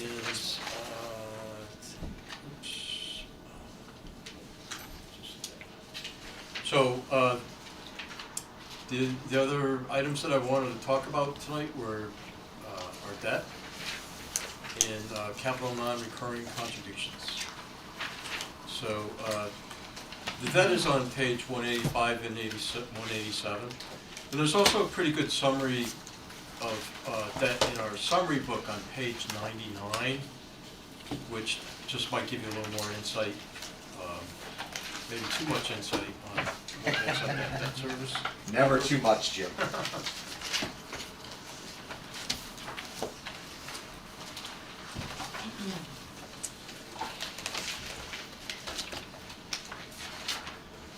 It's probably good while you're flipping through those pages. We did issue our $20 million of debt just recently, week before last. And we received a very favorable, we were hoping for around a 3.5% rate, which is what we budgeted for. We received 3.34%, which is good. That coupled with the premium, which really, there's a bond premium cash amount that the investors pay in order to calculate your actual interest cost. That ends up, you'll see that third bullet there, not to steal Jim's thunder. No, The $1.3 million bond premium you amortize over the 20 years of borrowing saves us about $70,000. There is about, the bullet above that, $6,000 of an increase to what we budgeted, as opposed to, and that's due to where the coupon structure was, even though it was less than the 3.5%. Yeah, so I projected the interest at 3.5% when we put the budget together. We actually came in lower when we sold the bonds. It was only 3.34, I think. Yep. But when they structure the bonds, some of the earlier years in this payoff are at a higher rate. It's not paid off at a consistent interest rate throughout, and that's the way the bidders structure it when they bid on it. So that 3.34% interest rate is like an average of all the interest rates throughout the duration of the 20 years. And so because they've made the interest rates at the beginning a little higher for whatever reason, I have to adjust up a little bit by $6,068 to agree with what the actual payment will be in fiscal '25. But to offset that, and that's why there is a premium, is that premium offsets some of those higher interest rates that were bid on the sale. And it's kind of complicated how that works, but In the end, it's about $60,000 less than what we originally budgeted for, so there's a little bit of savings in the budget, which we'll see as we talk. and we did that last year too. When we had the sale last year, we had kind of similar results with a similar high premium, and so we have a little bit of bond premium and amortization that I think we can easily use for it. And the capital non-recurring on page 195. Which is really just a line item.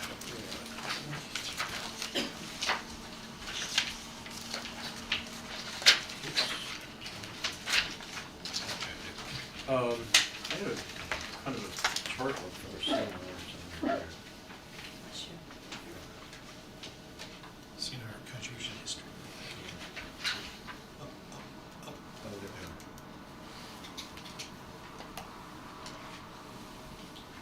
There we go. Just need to straighten it out.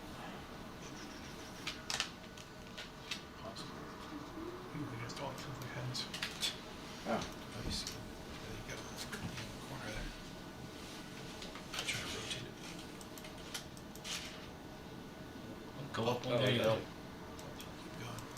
There we go. So just, we've been contributing, I don't know if it's kind of clear from that, the actuals and the blue. And we had reached kind of like a little over $1 million back in 2015, but then there were a few years where we had some budget problems. I think it was, my recollection, I think the state grants ended up not being what we thought they were, hoped they would be second year in a biennial, or maybe first year in a biennial budget, so we kind of didn't really know what the grants would be. So we ended up having to kind of cut back on some of our expenditures, and because there was some discretionary projects that we were funding with cash, we were able to cut back on our capital non-recurring so that we didn't end the year in a deficit, and we were able to maintain a surplus in those years. So we were able to catch back up and get it back up to $1 million if you look at 21 and 22. And then we went all the way up to 1.5 million in fiscal 23.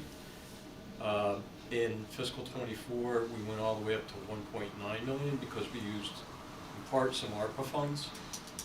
We were trying to keep that 1.5 million level, but we had another, I think one of the land property, it was one across the street, where we decided to use ARPA funds and bump up our CNR contribution so we could pay for that property.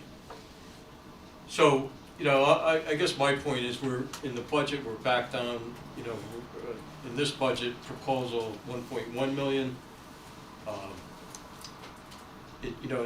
I had always hoped we could kind of ratchet this CNR up. So that's my feeling on it, if there's any way we could do that, but it's obviously not an easy thing to do. Yeah, so I mean, the clear problem here is that in a perfect world, we'd be putting $2 or $3 million into CNR. It's less that we have to bond. It saves us over long term.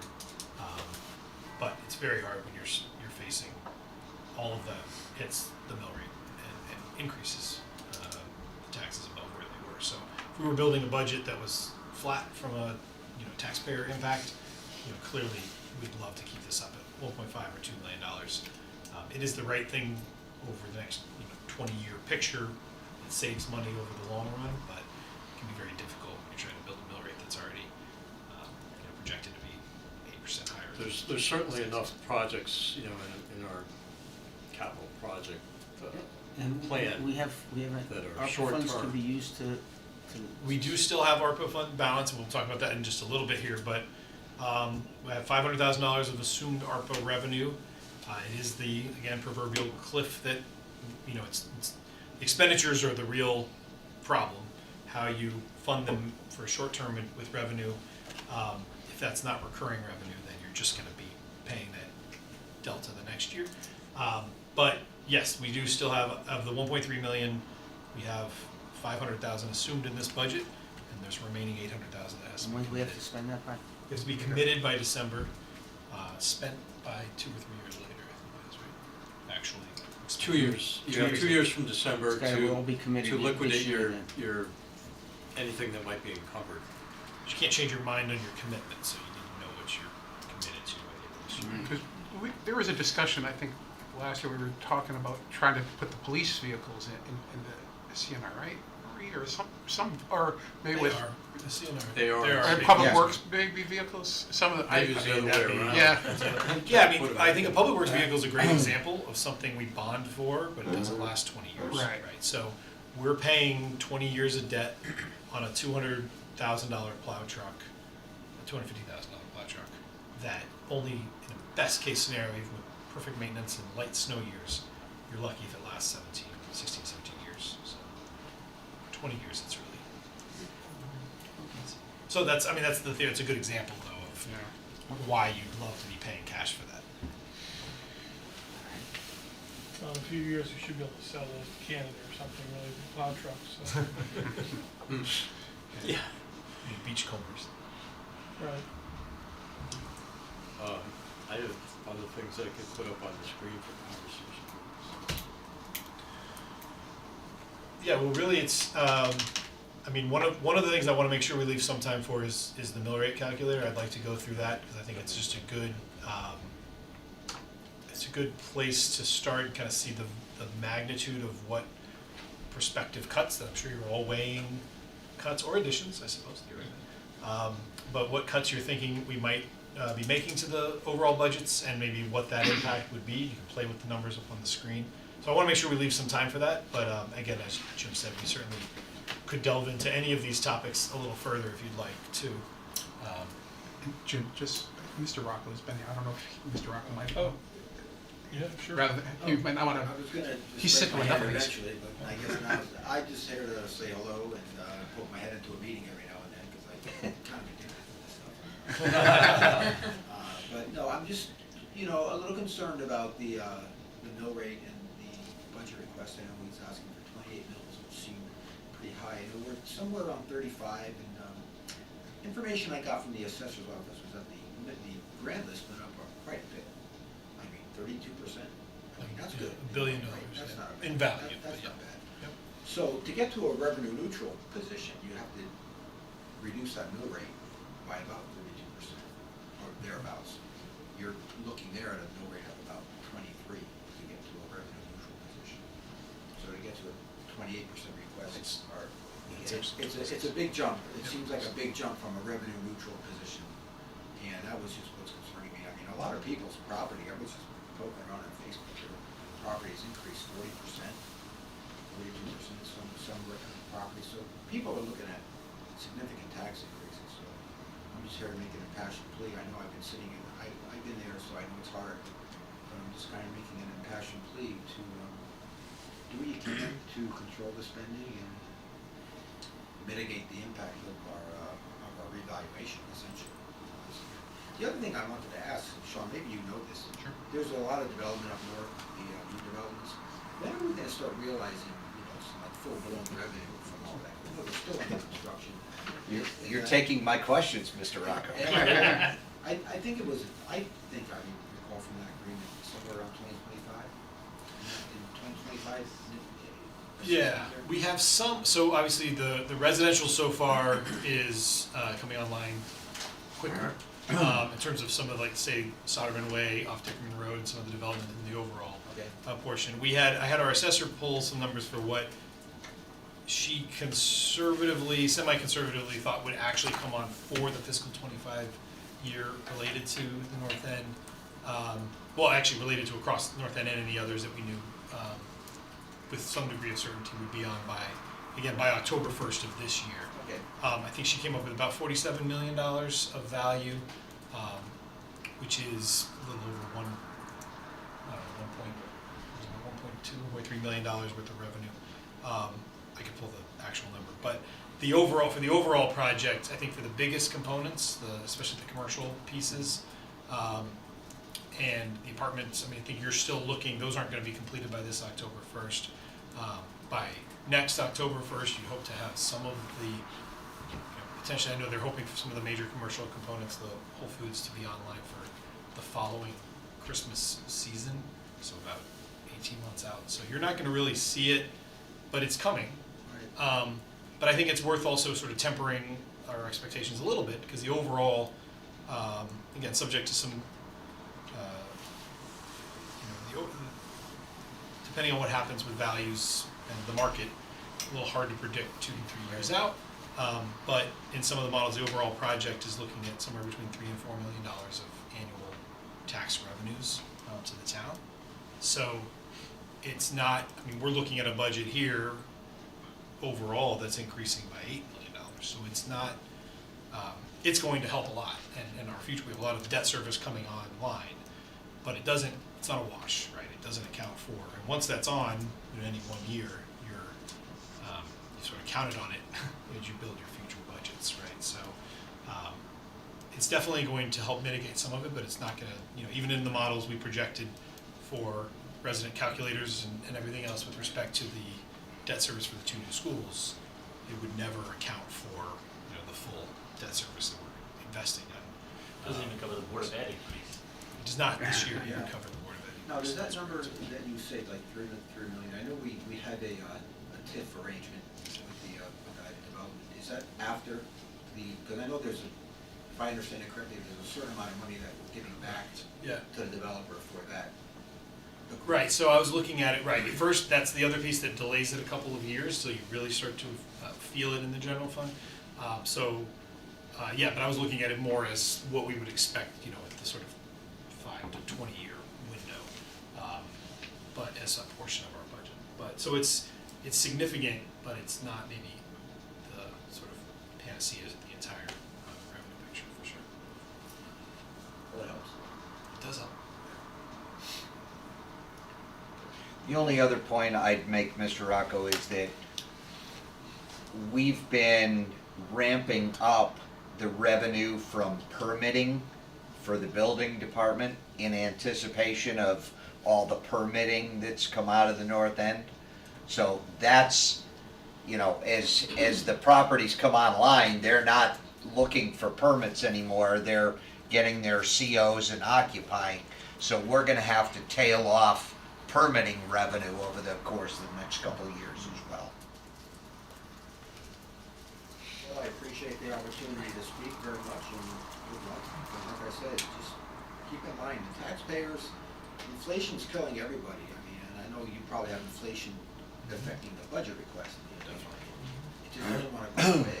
And interest rates are just, I can't imagine. There's a big difference between an interest rate of 1.5% and 3.25%. So, you know, when you're financing $180 million in schools, that's a big difference. Absolutely. Hopefully, by the time we get to that point, maybe some of these interest rates will get some relief. I don't know. Who knows? But that's all I had to say. Thanks, Tim. Thank you very much. No, thank you. Thank you. Thank you for being here. What's that? Thank you for being here. Sorry, I tell you, it's an addiction. sorry I didn't call you a little earlier, so sorry. No, no problem. You mean to say we're gonna be doing this when we're not on the council anymore? You're gonna wonder. Come on, there has to be some benefit to that, get on it. You're gonna wonder what the budget is, what's the next decision gonna look like? Yeah. But following up on what Thomas said, we are dealing with apples and oranges here, and I don't think it's fair to the community for us not to get this into an apples and apples comparison. And I think we need some help to do that.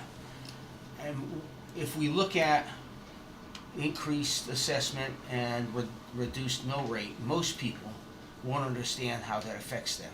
You did a calculation on the average cost, Sean, maybe we can do that in other kind of buckets, like maybe low average, high average, mid average, something, I don't know. But I think it's important to understand what we've done in the last 5-6 years in terms of mill rate increases to support the growth of the town, which is, as I look at it, have been averaging below a mill, 3/4 of a mill, half a mill, sometimes a little higher, but in that range. And if you compare the increased assessed values and you take somehow or another, you take a 3/4 of a mill increase and compare dollars to dollars, I think it's helpful for all of us to understand what we're gonna ask the town people to pay in increased taxes versus what they've generally paid in the past. Because looking at it, and you and I have spoken about it, looking at it quickly, it's a significant multiple of what we've asked people to do in the past. And I don't see any dramatic reason that there should be a significant multiple. I mean, yes, there's inflation, and yes, there are other demands, but not so significant that it should be 4, 5, 6 times what our townspeople have paid in increased taxes over the past 6 or 7 years. Maybe 1.5 times, I don't know.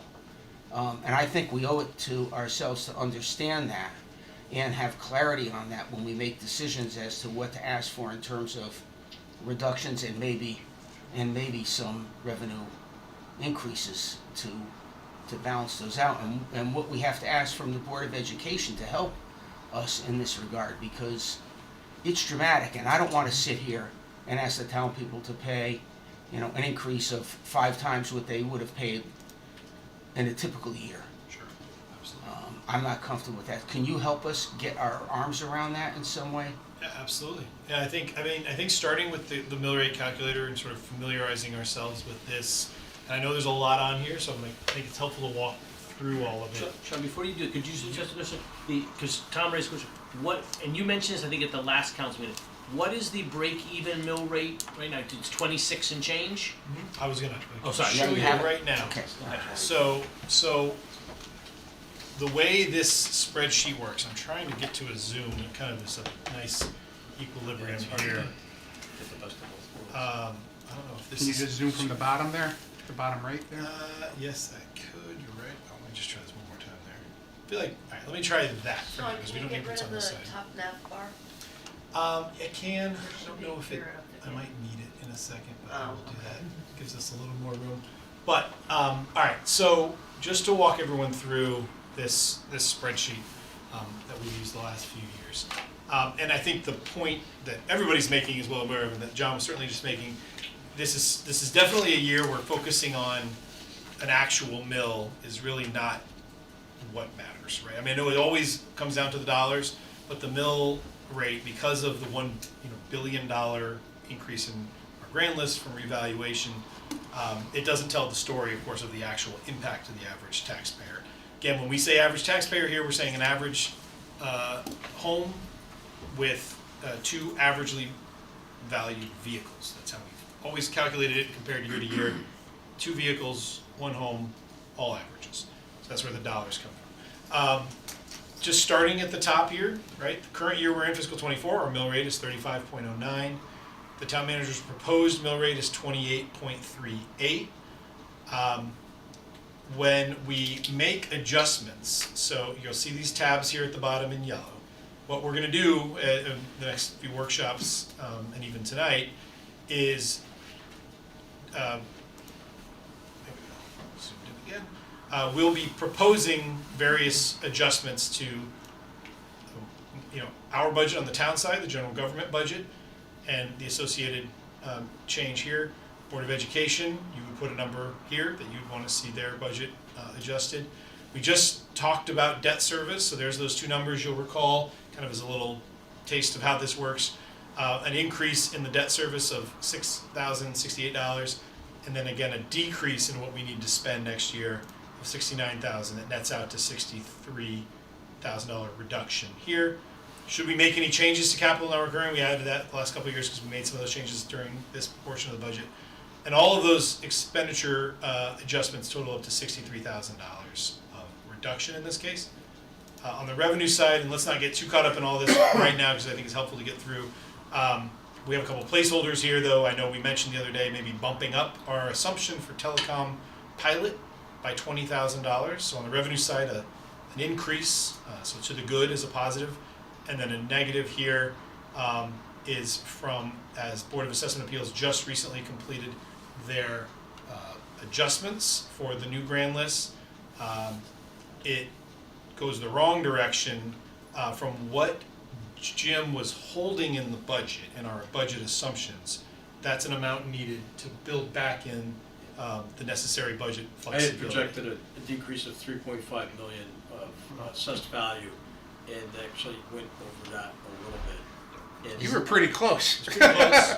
It's pretty That's close. pretty good. Is that what they've agreed to already, or what they're anticipating even with appeals? That's what they've agreed to already. We separately carry a number, an assumption for You appeals. do, okay. For appeals, which I did built in, and that's part of that 45.5 why- went yeah, to. it's a I great built in question. an additional Yeah, okay. 1.5 million. Yeah, that's what, yeah, so it's a Which- great question. That's why that's there, because we need to replenish sort of that assumption for the appeals. Yeah. So you'll see a bunch here that are, many of these are from last year, so don't worry, there's no property purchases proposed or anything else. These are things though, as those that went through this exercise last year will recall, we were adding in the budget workshops near the end. You will see in red here, a couple that may become relevant, additional use of ARPA, or last year we increased from 1 million to 2 million use of fund equity. One of the reasons we are having to replenish that cliff, so to speak, this year, we used 2 million of surplus last year to support the revenue budget. So we're kind of paying for those costs this year. But this totals up to revenue adjustments. Again, in this case, it's unfavorably, if you will, of $25,000. So we're losing $25,000 in assumed revenue. All that is important because we go back to our friendly calculator here.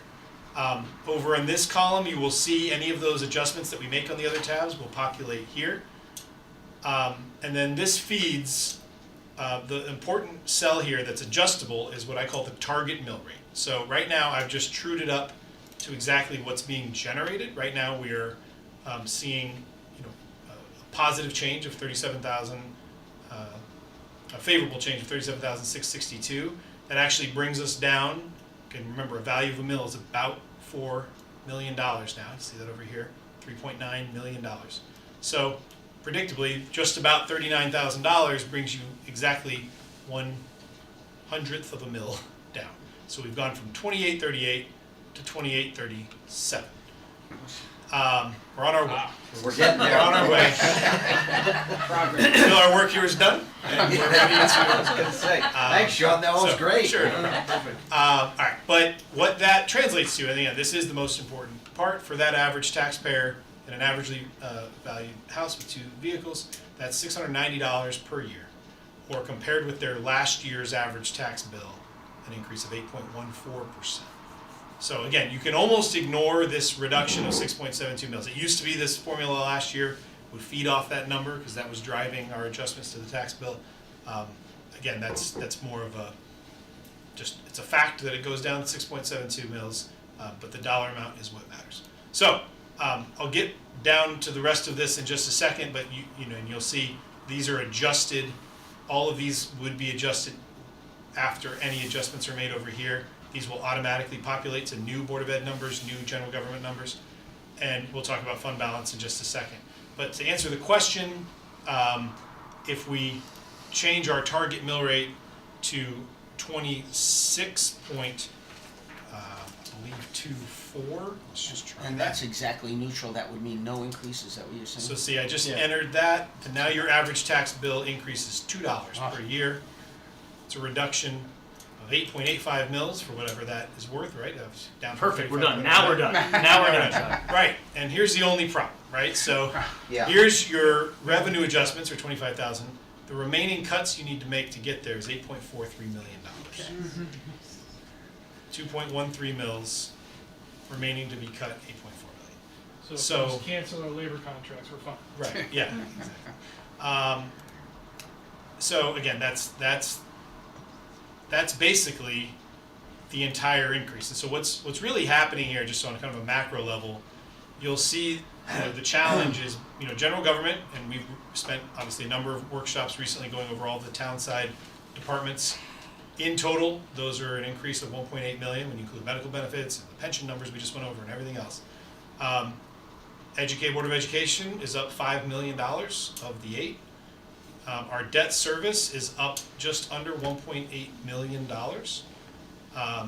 That is a combination of factors. That is, recent debt issuances we've issued now about 15 million of the new schools, but we're really not feeling all 90 million we will be borrowing. So that's part of the increases, we got It's a- 15 million of the new schools in It's a there now? part, but I would say it's a pretty small 15 part. million is because- what we've budgeted to It's date. a I mean, so far we've bonded issued today. But it 15. is affecting this budget. It's affecting this budget because we did issue last year $3 million. This issuance But that last week wasn't was really- 12. The $3 million was to start to pay consultant fees and everything else. Okay. This takes us another 12 months future into the calendar year, and of course the big bills to be paid are expected December, January, February when construction starts later this year. And then we will be issuing probably this time again next year, probably much more than $20 million, which we just did last week. And that's that's one of the things that I'm wondering. I think we need to prepare for the next couple of years while doing this budget, and I think it would help to know kind of where those numbers are going to be for the next couple of years, because we have. I've got a slide for it. Oh, good. You'd like to see it. It's not a pretty Pretty picture. one. There's things we're gonna look at too, like maybe we won't bond, maybe we'll do bond anticipation notes, depending on whether interest rates are, if we're seeing signs of interest If rates it's declining, kinda- maybe we can kinda- push out a bond yeah. sale. So there's, Could be there's refunding a lot of opportunities. things we're gonna have to look at Yeah.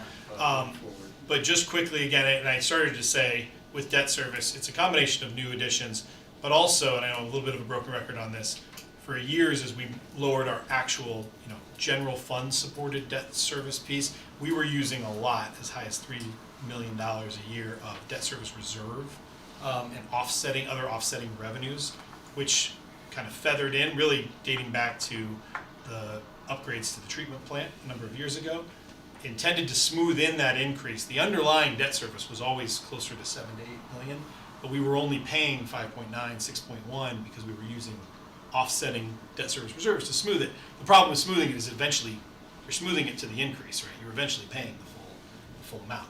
So it's a combination of those offsetting reserves no longer being as available as they were 5 and 6 years ago, and then again the new cost. But keep that number in mind, 9.4 million, because you will see on a slide I can pull up where the debt service goes in the next couple of years. But before I do that, really quickly, you will see why I wasn't able to keep CNR as high as I would like to have had it, back up to 1.5 or even 1.9 million, because this number would just be another 800,000. Yeah, the 1.9 was a little bit of an anomaly because we did have the ARPA funds. Right. So, right, and so again, if the fiscal picture was better, we'd be keeping that number higher. But yeah, that's a reduction in cost. So net of all of these together is, at this point in the budget process, about $8 million. And you know, maybe it's, I could go either way. I can show you some debt service slides, or I could show you a section of just the revenue picture to kind of explain why all of that is hitting the taxpayers. At the end of the day, maybe it's worth doing that just real quick. If we open if we have your vertical budget books, and what was that revenue slide we were just looking at? Would that be under revenue? One that shows state aid and just the summary. Oh, yeah. It's right at the beginning of the revenue section. So sorry, 1 second. We'll go to page. In which one, Oh, in the vertical. Yeah, there it is. So I just think it's worth, page 102. 'Cause I think it's the root of the question everybody has.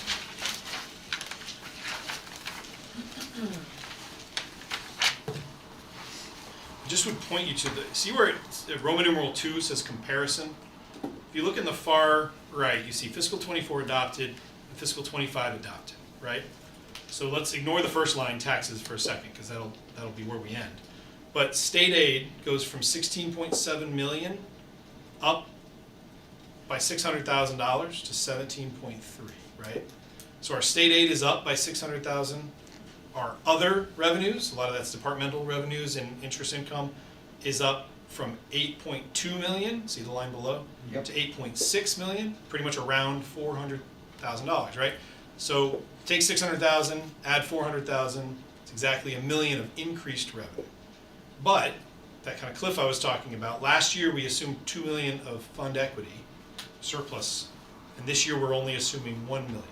So that same million we picked up from state aid and other goes away, because we can't, unless we, and that's one of the levers we have, we can talk about how much fund equity we want to assume in this budget.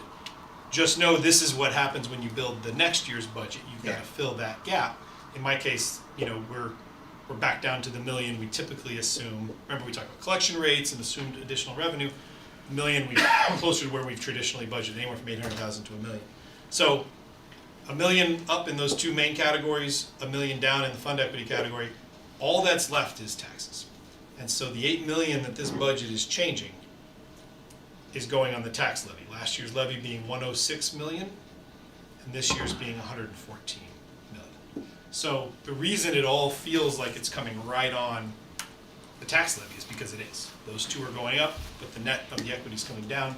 So all 8 million is the reason you have that to be flat, back to Mr. Rocco's point, to go all the way back down to flat, it's about 8, again, give or take a little bit of rounding there, $8 million to bring you all the way down. There's a little bit of a shift to residential, not as dramatic as you might have seen in some other towns with maybe larger office complexes and things in there, but it did not rise as fast as residential real estate did. So there's a little bit of a shifting of the grand list, probably explains a little more of that 300,000 there. But the vast majority is just simply the tax levy has to go up to account for expenditures. So the only other way to bring it down, again, other than some of the revenue things we'll talk about, would be to be trimming other expenditures. Mm-hmm. Can you go up just a little bit, Sean? Sure. That's good. I just wanted to see that. Okay. And again, I just chose 26.24 Yeah. because I think it's pretty much a wash. If you wanted to go, if you had a number in mind, and again, I know we don't. Well, it's not logical to assume even during an inflationary year, we're not gonna have some tax increases. Right. Yep. So what is a reasonable number to assume in any inflationary year? Typically 1 mil? Well, so see, I think it's hard to say a mill right now because we're not, the base mill isn't 25, right? We're not Okay. going up, but I think. So if you the took maybe question- a half a mil on this, just take a half a mil, what happens if we take a half mil up from the target rate? So we go to 30, we go to 27 point. Right, so every mill, every mill is Is $4 $4 million, million. but on the taxpayer impact, so if you're saying if we went this to 26.75, Just, Yeah, Like a half yeah, mil higher? 26.75, yeah. So you gotta take $1 million, you gotta come up with $1 million. So it's a $167 increase to the average Yeah. taxpayer. that's probably close to our average. I was gonna ask, what was last year's? Do you remember, about 200? I have it, I have it on here. Yeah, if you could grab that up, we have that on the chart, I can pull up last year. Why did, that shouldn't have dropped that dramatically, Sean. Something's not right. In other words, all we did was take a half a mil off, and it went from 690 to Well, we actually took off- 167. no, that's the, we took half a mil up from break even. $2. We went up a half mil. From break Got it. even, we're still back at break even, Peter, not at, I got not it. at the Okay. target. Yeah, sorry, The that's. original target yeah. at 28.37. That's the Right, hard then- part with this revalue. year, Yeah, you're and not- that's coming up with $6.5 million in Let's cuts. see, is that what it is? Is it Yeah. down there? 6 It's the Yeah, because red. it's the a half red a mil, line. we have to take 4 of those would be That's 2 just mils. about what the Board of Ed is asking for. Well, there we go. I mean, I think- Sorry, Board of Ed. Yeah. I mean, I think unless we're, unless we can justify why people should be paying more taxes, I think we have to consider cuts in that range, maybe not 6.5. I don't think we can ask people to fund an increased budget that has no basis on the big picture. Anyway, I see on the little picture, everyone does their own little budgets and everything is logical. Well, and I agree with you, John, on that. I think what we're looking at is, I mean, you look at the Board of Ed, I mean, we went up $5 million last year, they're asking for almost $6 million this year. That's a huge increase in 2 years. I went back to 2000, just to, when there were 5,200 kids in the schools, and their budget was half of what, or less than half of what it is now. I mean, I understand it's 20 years, but still, it's a huge jump to go 10 million or $11 million in 2 years. And I understand they have contractual things with their teachers and everything, but I mean, their contract increases are probably in the 3% range or something like that in salaries. So, with the 2 new schools being built, there's a lot of money going into this, and my big concern is not just the residential taxes, but it's the businesses that are going to be taxed as well, and some of these businesses may not like getting their tax bills when you're looking at the average taxpayer is going to be paying $700. I'd like to see what Bazzuto's or Whole Foods or one of those places is going to be paying. What's the increase in there? Well, remember, the only thing I'd say to that is remember, many of theirs will be lower. Because if their revaluation didn't go up 40+%, Right. no residential went up. I'm not saying all of them, there will be exceptions for sure. Yeah, I'd still But like to if see there was it, a though. residential, right, Yeah. and we can certainly pull Industry some probably went up significant more than ones. office. I don't know what they all increased. Industry has been increasing, but I don't know about office. But residential was Office has clearly been the flat. lion's share, so there will be some where, depending on where the mill rate settles out, if their valuation is, maybe, even if it was up 10% over where it was off the old list, there's, even where we had the mill rate now, candidly, going down to a 28 mill rate will, in many cases, and that's what I meant by that shift to residential. In some cases, you're gonna have commercial and industrial shifting over to residential. It just depends on their individual. I think that's probably. Well, so the biggest burden is going to be put on the homeowner. Correct. Right. And that's- Absolutely. But my concern with this, I think, is all of us would be that this is just the start. I mean, this is perhaps the simple budget compared to where we may be next year or the year after that. So as the real debt load starts to pile on, so I'd hate to start, here's your first tax bill of 700, let's see what, and then in the next year you're gonna be confronted with more bigger bills, so. And I can pull up the debt service if you like. And last year's Did you answer find to that your, number? I have it here. The last year's adopted budget was an increase of $163 per month, which was a 2% tax increase last year. You mean a year. Yes, say a month. that's- 2%. month. I say a month. 2%. That's strange. 2% a And year. that's what this, $163 per year. Well, that's what it is if you come up with $6.3.5 million worth of similar to cuts. last year, yeah. And we could probably, I could see some things, particularly since some of the school debt's in there already, so it's hard to Well, to and- cover that. If you go back up and you take the mill rate back up to where it was before, and we're at the $600-700, can we break out what the school debt is of that? Yeah, well, this year it About won't 1.5 be mil, very right? much. It will be a smaller. It's 1.8. Here's the trick, right? So you mean just the school, you mean the new schools only? not the other Board of Ed debt? Sorry. It's not, here's one of the complicated things, is when we issue, like even what we just issued, the first year of an issuance, so what we pay in the next year, is usually an interest-only year. You pay principal the following year, kind of, think about it like when you take out a mortgage, and maybe those first months or whatever are building things in. So, it may not be a very large portion just yet, because we're just starting to take on, literally last week, taking on the debt. But we could come up with a number. It's not going to be very high just yet. But ultimately, we do plan on borrowing estimated $90 million for the two new schools. So Sean, I know Peter does it in his head, but could you switch it to the target mill rate to 27 and just see how many million that is, guy? Oh, yeah. I haven't figured out the conversion yet, Peter. So there. 5.5. And that would go up to 250, which is a Yeah, so- 3% increase. Every quarter mil, like we just kind of went a quarter million, that's $1 million, right? Yeah. So $4 million is a full mill. So we just basically went from 6.3 million to 5.3 million. Do you want me to open up your debt schedule real quick? Yeah. Is it in here? Okay. Yeah. Where's the bottom? Debt There. projection. Oh yeah, your debt projection. This one approved in August. Okay, so all right, let's see.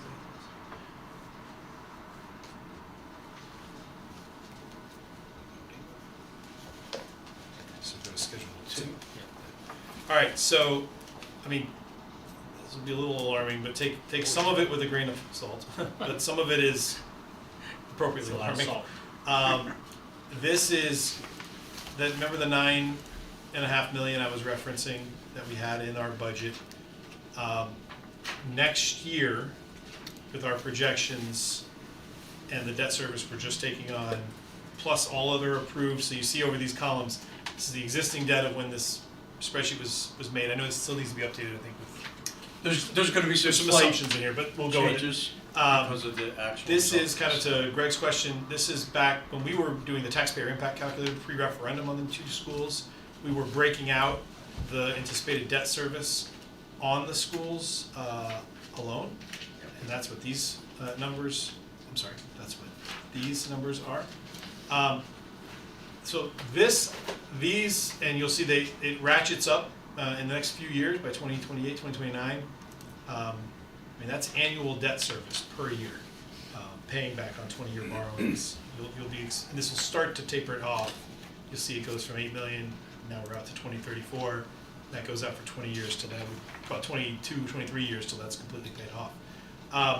This is very much in your control, and we'll talk about this more when we get into capital. So these are assumptions on what approved capital projects we have recommended in the budget. Sorry, I shouldn't say approved. Recommended in the budget. This is for capital that's already been issued before. It's a much smaller number. If we start, and I think that's some of the discussion, if we start curtailing, pulling back, and prioritizing some of our capital requests, and then future years, remember, we only have a 5-year capital plan. So these here are just assumptions based on prior there's not even projects behind them. So there are some assumptions the further you get out.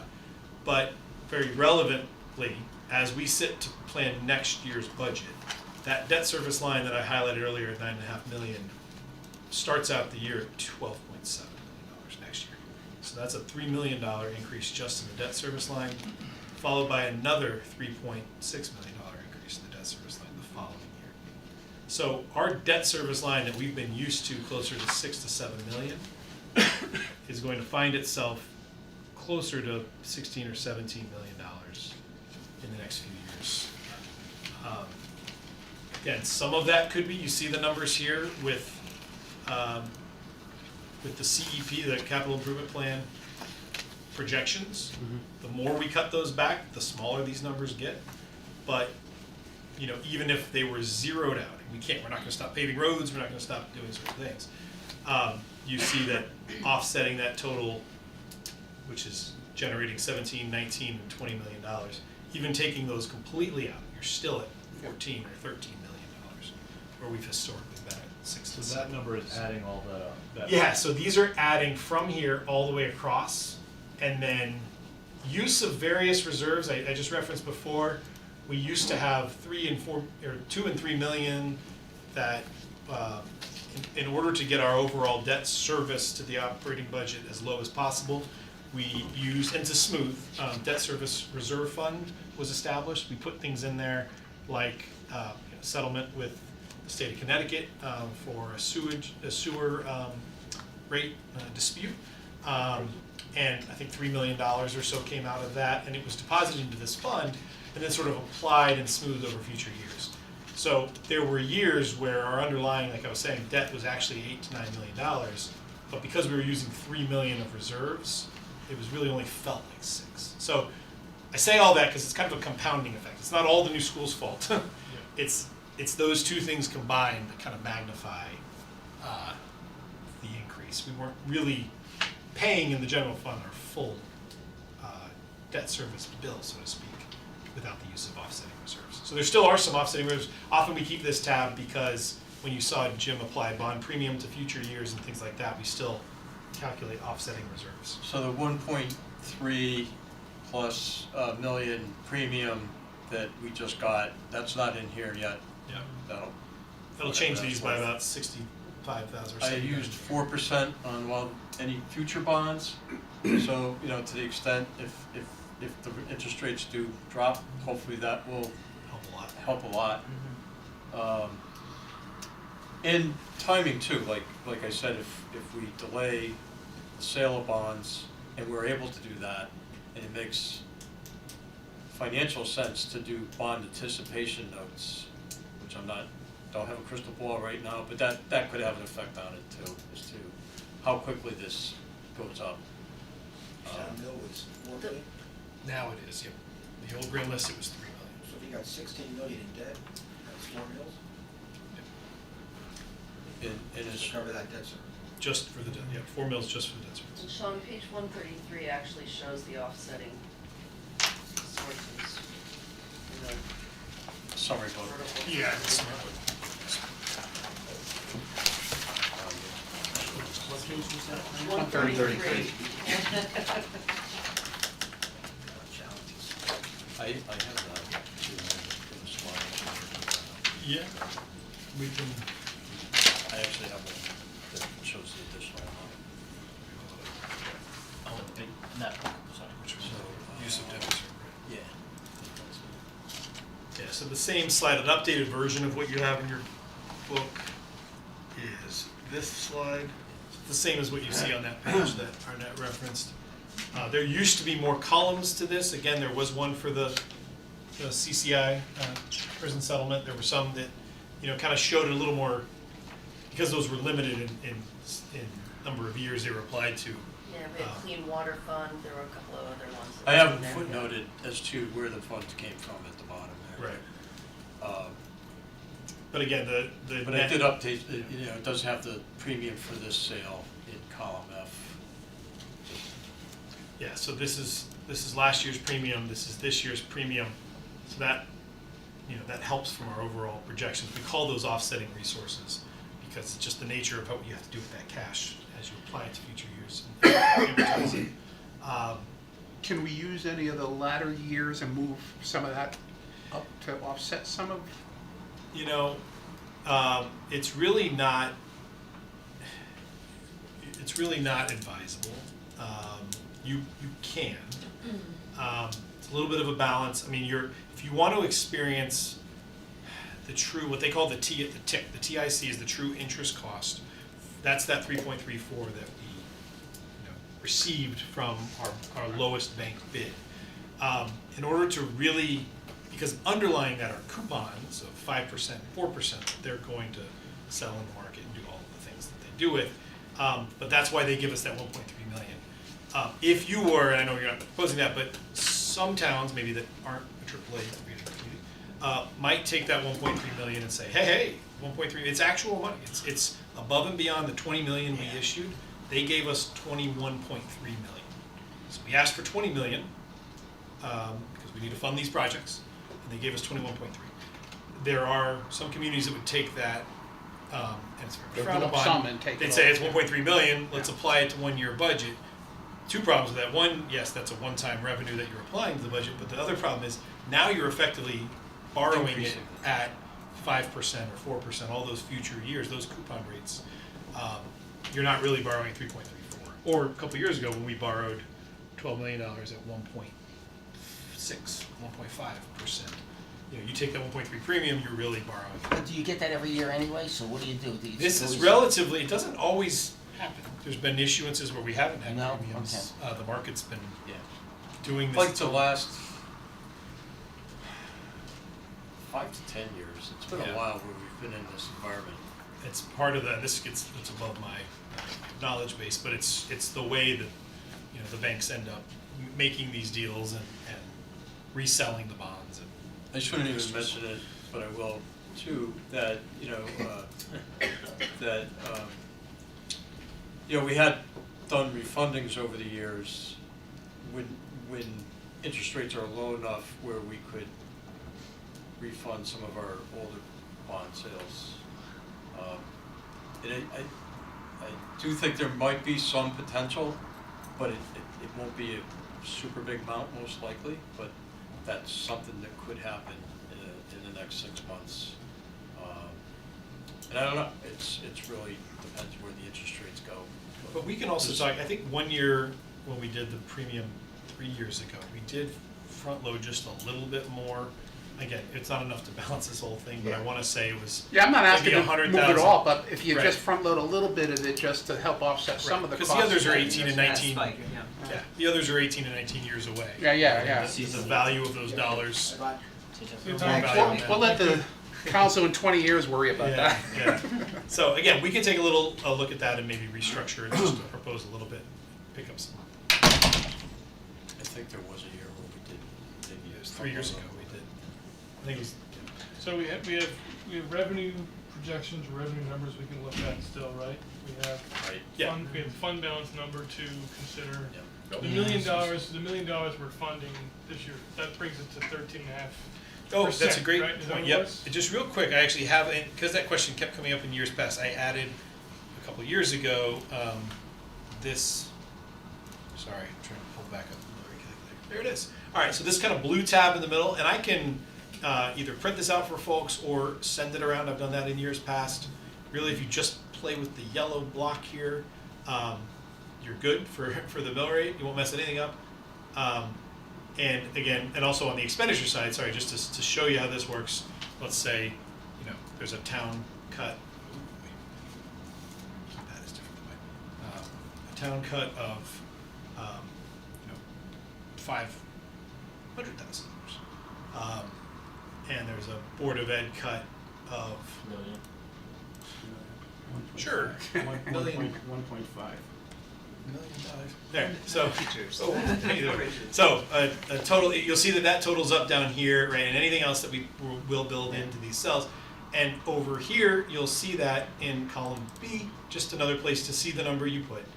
Those will all show you new numbers in this column for what their budget increases. Now my budget increase is a 3.4. The Board of Eds is a 4.79%, right? Because they're increasing 4 million instead of 5 million. And it now is generating this blue number, which you don't want to, that's a formula you don't want to change, but that shows you we're calculating 27.99 mils in that new scenario that you've moved around. So I can send this around. But answering the question Jim just raised, this blue box here our unassigned fund balance as of the beginning of this current fiscal year we're in now is 15.7 million, or 12.57% of expenditures. Last year, in this current budget, we're expecting a revenue surplus of 2.4 million. We're expecting to be right on, we won't be over budget by 12 million, I promise.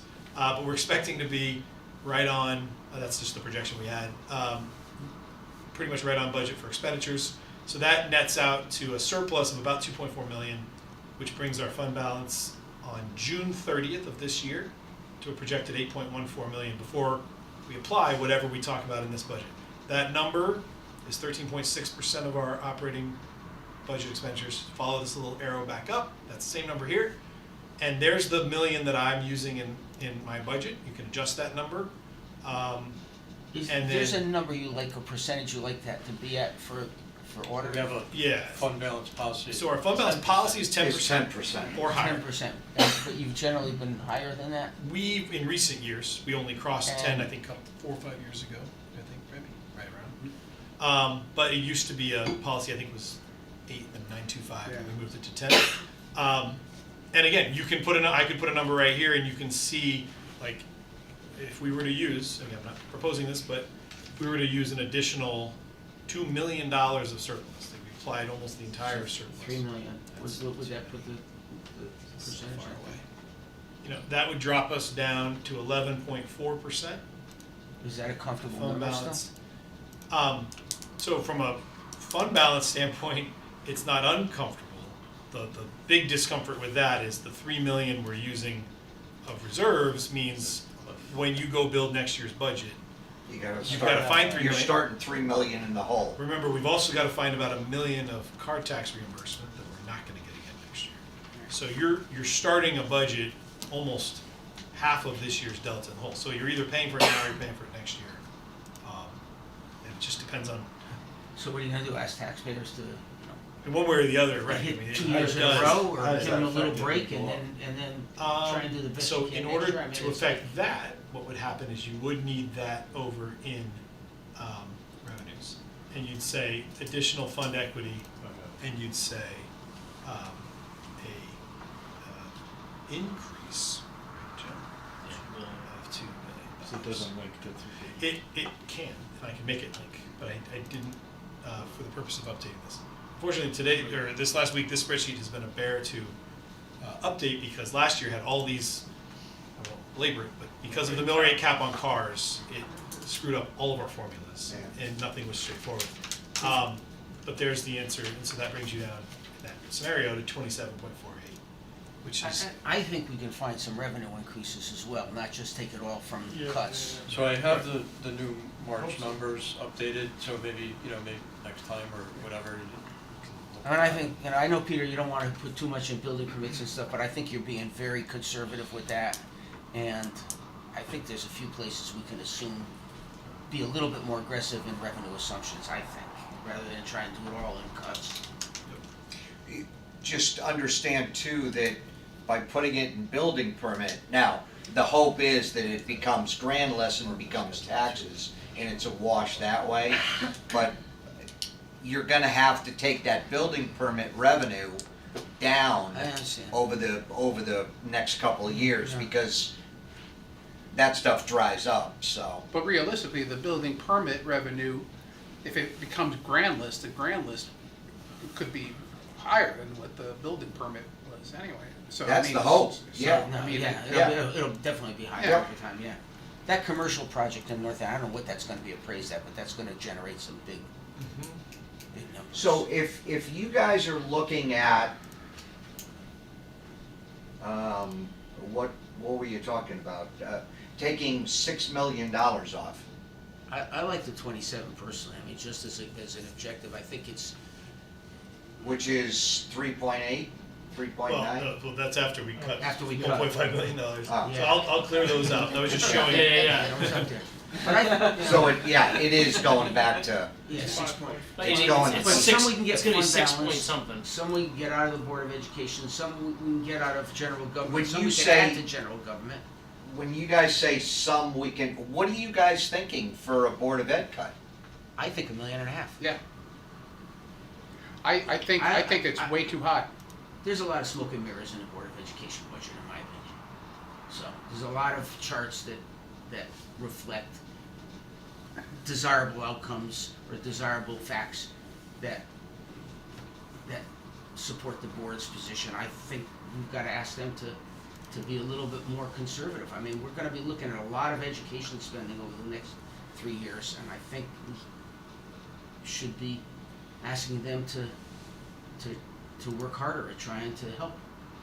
All right, so are you, if 1.5 of the 5.3 is coming out of the Board of Ed, you're asking the town to come up with 3.8 million in Well, cuts? if we take one out of fund balance, let's say take one more out of fund balance, maybe. Increase some revenue.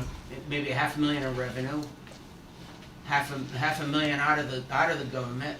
I mean, what is that? That's 2 more million. The fund balance. That's 3.5 million total. I don't know, what were we trying to get to, 5.5 million? I mean, 5.3. Yeah, I know, we're not there, but, I mean, That's a lot of cutting. I don't think $500,000 out of the town revenue is that much cutting. Town revenue expenditures, town. Town expenditures, yeah, and $500,000 maybe a more expenditure. I don't think it's asking too much. I mean, what are we gonna do? I mean, we're gonna ask people to Well, increase their taxes that dramatically, and then next year this it's is a the very same thing all unique year, and you've got people that voted in favor of the schools, and we're starting to see some of the debt from the schools. But we're saying that it's not really affecting us that much. So here's the point. We've got an increased budget, but we don't have a really big reason to have that increased tax revenue, but that tax request from our residents.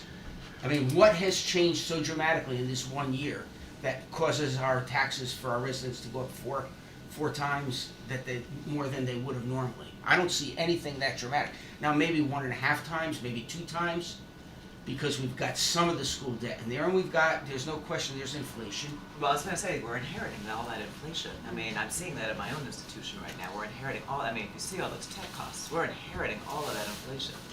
But you know what we're not inheriting? We're not inheriting massive employee inflation, and private sector is got massive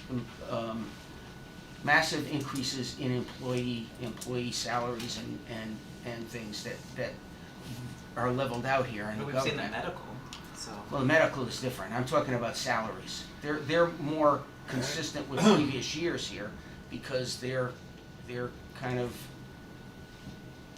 stable over many years. Where in the private sector, it's like people have moved dramatically in the private sector to get more money, and they're getting more money, 10, 15, 20% increases. We don't have that here, and so I mean, we have salary increases, but they're consistent. They're not dramatically different than last year, because they're all union based and they're all consistent with prior contracts and things for the most part. Even the schools, I didn't see significant increase in the school salary, so I don't know where their budget increase is so dramatic. And How do they you don't explain include. it? They don't include the retirements either. They haven't told us how many retirements they've had. I mean, they don't, on average, they've had 8. The superintendent has said that it's not Yeah, it doesn't matter. it's not that big of a bogey like it used to be. That I understand, because I think new people coming in are Could be a demanding more. $250,000. Yeah. Yeah, I mean, I think I can speak for, certainly on the general government side, I mean, we know, look, we're heavily service-based, we're heavily salary-based. You saw through all the budget presentations by the departments, various cost pressures that they experience. But labor is our biggest cost. It's up, I mean, again, in a lot of these, we have expiring contracts, so there's assumptions in here for wages, but it's basically in the order of 3% for the town side. So of my 4.7% increase, the vast majority, I think in my transmittal I showed some other, kind of highlighted some of the other movers, but the large portion is wages. You saw the Social Security number that Jim put in. And then there are, 4 or 5 new positions, some added this year and some that I've proposed for next year. Obviously that'd probably be the first place I would go to start to cut back, depending on how much we're asked to cut back on the town side. So in answer to, Greg was just asking, how do I explain what's sort of happening here? I think on the town side, it's pretty clear with, the 3% assumption for wages, the additional positions, and then the pension costs you just saw. Those are my big ticket, my 6-figure items that are moving around. Board of Ed side, again, you'd have to ask for more detail. And we kind of, I know we led off with that presentation, so it's probably, good questions to have for Jeff and Vin, because I think that was early on in the budget process, to really dig into that $5 million and 6% increase, and as to why, what the drivers are, maybe in more dollars and cents terms. But then this 1.8 million is a real number, as I was just explaining with debt service. That's 1.8 million of 7.8 is a big chunk of the increase. Right. And that's, as I just said, combination of lack of reserves available for debt service and then the new debt coming on. So, and unfortunately, it's not something we can really do anything about that number, because that's not driven off of projects you're about to approve. That's all driven off of projects. And that would equate to half a mil, the 1.8? 1.8 is almost $500,000. Half a mil. Yeah. So, I mean, that justifies that we could go up maybe 1.5 mils. All things being equal, maybe a little more than we've typically gone up. I'm just trying to put it in broad terms to understand what. Yeah, but then you also have $6 to million. 1.5 to cover salary increases.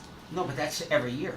I mean, we've gone up 3/4 of a mil in the past, and it's covered all those things. So we go up a mil. But you're Has saying, it? yeah, you're saying Yeah, yeah, 3/4, half But the 3/4 of a mil. what cuts have occurred? I mean, you can't just. Well, Board of Education hasn't asked for as much, but I think if you look over the last 5 years, what have been our mill rate increases? I think they average about 3/4 of a mil. Yeah. yeah, we have if you go to page, Huh? page 15, you'll see the last 11 years of mill rate increases. So, yeah, the average, the 10-year average is And .75. which book The is it? horizontal. The regular book? Oh, sorry, I'm sorry. The vertical. The vertical book, but it's a horizontal. Page It's 15? a horizontal. But it's a horizontal Page page. 15, it's a blue and yellow page. Further. The average, if you see at the very bottom, it says the average from 2015 to 2024. Yeah, and every one of those budget years was very different. Of course, the late teens, the 15, 16, 17 were some real challenges from the state budget perspective. Fiscal 21 was the one we adopted March of 2020 when we held the mill rate flat through a whole lot of freezing spending and applying reserves to the next years. Of course, unfortunately, that also created some cliffs we had to sort of dig out from, kind of chase our tail. Right. But you will see that, yeah, historically, other than the fiscal 2015 year, which that's a reval year Yeah, that was as a reval well. year too, yeah. So you almost want to ignore Yeah. 2020, 2015, and then now it's 2025's number up there. I didn't based on compute it. I thought maybe just giving it, It's probably under reasonable. 0.75. Yeah, I said It's 3/4 of a probably mil is a reasonable kind of Yeah, so number. that's- I mean, it's not But calculated. even if we're talking about $1.5 million from education, if we're talking about another $1 million from fund balance, we're still $2 million short of getting to anywhere near the 27. So Well- what cuts are we actually talking about? Not cuts, maybe well, Well, using more from the fund balance, taking $1.5 million from there at least. But then we're gonna have to keep doing that every year to keep it, because next year It's gonna be even more, Right. yeah. So are we gonna do a $700 increase this year, and then next year You're gonna do it again next year. and more than that? And you're gonna do it again next year, and you're gonna do Right. it again next year. And at what point do you stop? I mean, that's the thing, so. How do we stop? How do we stop it? Right, so we're gonna Some have of it to- will stop because I think with the increased revenue, tax The revenue, I grand think list. that will begin to help us. That's gonna stem. But And, Sean, and development hasn't stopped. There'll be other development which will generate, yeah. generate less demand on services and increased. And it hasn't stopped yet. Cheshire is a town in demand. I mean, partly because our taxes are low, partly because it's the quality of the community.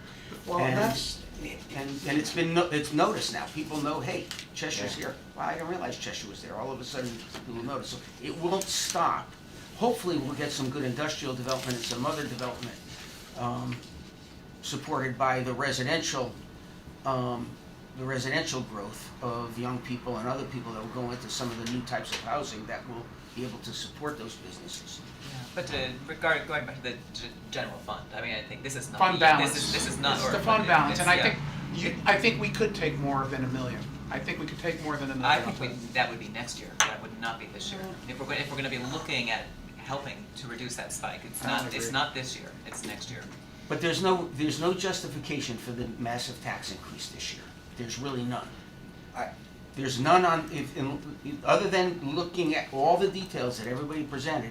If you look at the big picture and what's going on in the economy, what's going on in the community, other than the $1.7 million in debt that might not be there typically, what has changed so dramatically from previous years that would justify But you're looking our here- taxes going up 4 times what they normally are? 5% and 6%, and then 24%. So What's that? Oh, you're saying the debt service line Yeah. increased 24%. right. Yeah, but it's still only relates to $500,000. I So think, what's changed? What would townspeople say? What's changed? I know my taxes went up because of this, because they're not gonna stop going up. Well, we don't have ARPA. ARPA helped us to. Can we put some of the fine. ARPA into That's one of the? the, ARPA. I would say that's non-recurring? one of the bigger factors is that, and many towns are experiencing this, is even last year's number, right? Even my reduction from 1.9 million to 1.1 million of CNR, well, that's from 2 one-time ARPA purchases. I mean, the flood, the $8 million we received from ARPA definitely helped support, and the fact that we're using it as revenue in the last 3 years, each year, that is drying up. So there's some of that is a pretty significant chunk is the fact that ARPA is going away.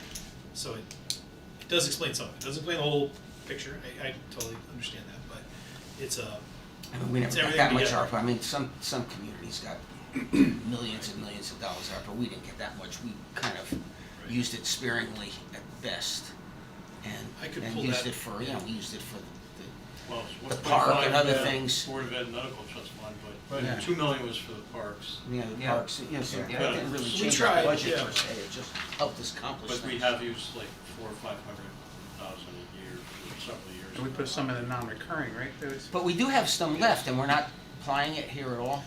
just 500,000 of it, of the 1.3 million. Is applied to this Yeah, budget. so there's 800 that's still fair game to do with what you'd like. And do we have to spend it by the end of this year? We have Is to- it We have to commit it. committed? Okay. Yeah, and in some ways, the easiest way, Jim and I were having this conversation today, some ways applying it into the budget is the easiest way because you know you've committed to it. If you use it to, Jim asked me today, if we were to buy something or commit to buying something and then the price of that changed after December 31st, then, let's say that effort, went down, then we don't wanna be in a position where we're losing that money. You want to use it for capital expenditure, Sean? I think we just want to make sure whatever we're using it for, whether it's revenue to support the budget or a capital, that one that we know the value of and what it's going to So I'd rather use it on the budget than a capital expenditure that we might not need. I mean, it's certainly easier to report Huh? from Jim's standpoint. Then next year when we're raising, But it doesn't matter, at least we're using, I mean, if we use it on a capital expenditure and we don't use it on the budget, we don't have it next year anyway. See, you're worrying too much about next year when I'm worrying about this year right now, because I think we have to worry about this year when, like John's saying, how do we justify such a large increase? Next year, we'll be telling them, it's coming, we're trying to figure out how to balance as best we can, but. If we could use that next year, that'd be great. But If we Greg, give that's it- Greg's point, yeah, That's all I'm it saying. shouldn't be put towards recurring expenses. It right, needs to so be if put to we, capital expenses. so next year say we're not gonna pave roads, be extreme, right? Because Yeah. so let's use the ARPA money this year to pave roads, because next year we're not gonna have any money in the capital budget to pave Now, that roads. makes, that would Rather be than fine. put it towards the budget where next year that's If we not could gonna do be something the- that we could avoid paying next year, yeah, that makes sense. I agree, that could be logical. What I'm saying is, we won't have it next year for anything, but if we can do something that would help us on the budget next year, that makes sense. I think that's, Cause I think that'd that's be gonna be our worthwhile. challenge. yeah. Yeah, next next year year's is- a big spike, yeah. Right, that we're not gonna have extra But I mean, it's hard to cash. ask our townspeople to take a spike this year and then another spike next year. It's a lot. They're gonna take That's what one we're next gonna year be too. asking for the next 10 years. That's, yeah. Well, not necessarily. I think that Almost. it should level itself off at some, in the near future. And rates will come down and, And we've had to hire more over the last several years, building inspectors, assessors, teachers, fire marshals, maintainers. So basically, we're talking about undoing all that, pretty much, it sounds like. no, I'm suggesting we undo it. No?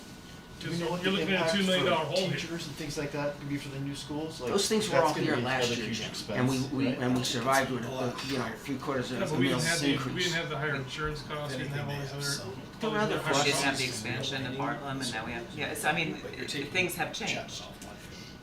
I mean, if we could find lines in here, but I mean, listening to these I don't presentations. wanna go, I don't that wanna are go in very and few. start to pick away at lines in the No. budget, I mean, that's Sean's and Yeah, certainly, the superintendent's. Yeah, you know, if we- there's a we- target number, I can tell you, I can go back and talk to department heads too and see whether it's a broad-based, cut or percentage or some areas. Again, like I said, what we would typically do is undo some of the proposed positions that have been added to the budget, versus laying off, existing staff. Take a harder look at some numbers and just see what the impact might be of moving some of the some of the numbers we look to each year that are a little more of a projection and see if we can get a little more aggressive with them. But and certainly if there was anything that you heard from department presentations where it looked like there was Well, I mean, Yeah, and that's what I would encourage you to do. I mean, if there were particular areas where but I saw a pretty lean well, budget as far as I was concerned. well, There let's was look at not the Board of much. Education, I mean, I'm a STEM guy, I've supported STEM my entire career, but how much money is going into adding STEM to the schools next year? $280,000.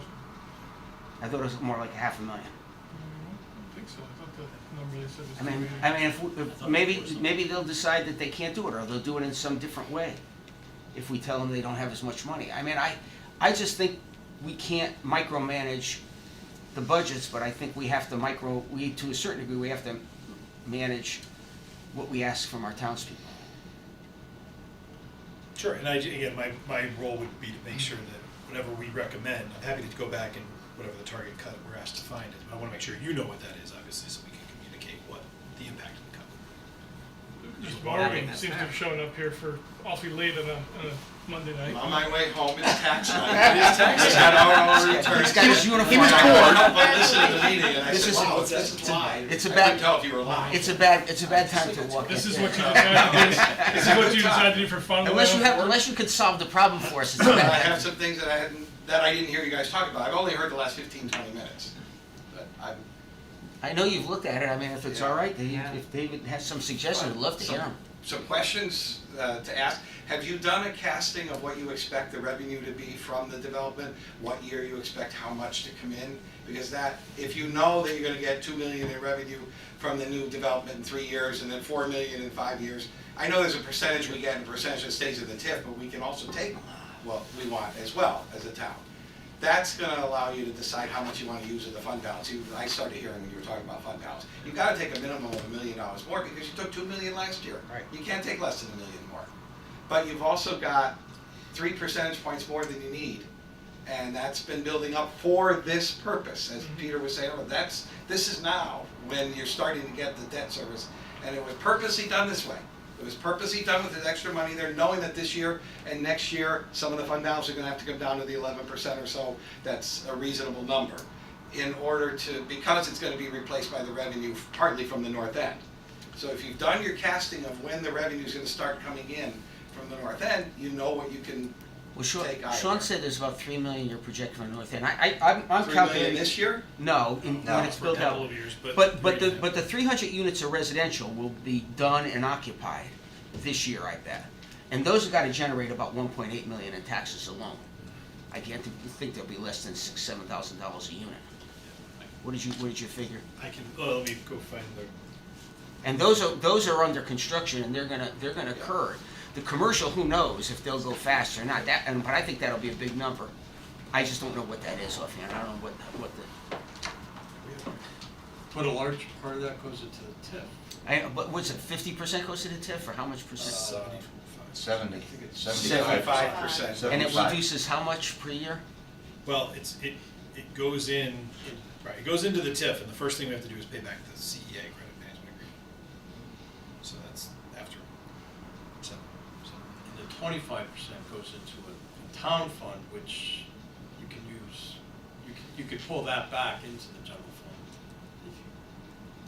So 25%. So only get 25% of that, if I'm calculating The correctly. 25% of the excess, based on the original, based on the assessment at the beginning of the TIF. So you're saying we're not gonna get much of those taxes for how many years? Until the credit enhancement agreement it's Probably. probably. Yeah, probably 2 to 3 years. Yeah. And that's like 7.5 How much was million. the total amount, the enhancement, I don't even know. 7.5 million. Yeah, 7.5. Some of that's coming back already, right, from the condos that are Yeah, occupied, it started, yep. it started, Yeah, it's a drop in the bucket right now, but Is it? there's some in there. is it, yeah?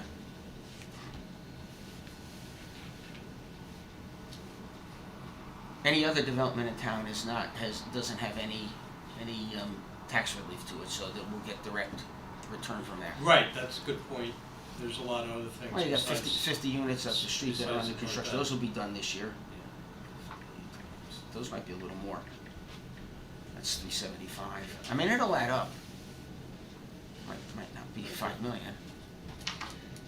Mr. Barry, did you have anything else? Because we're gonna kind of wrap here pretty No, I pretty was quickly, just listening, so. I appreciate that Okay. you asked me a question. No, if you have more stuff, The only thing I would ask you to consider also is the debt service, the premium that we used, we evened that out over the 20 years or so.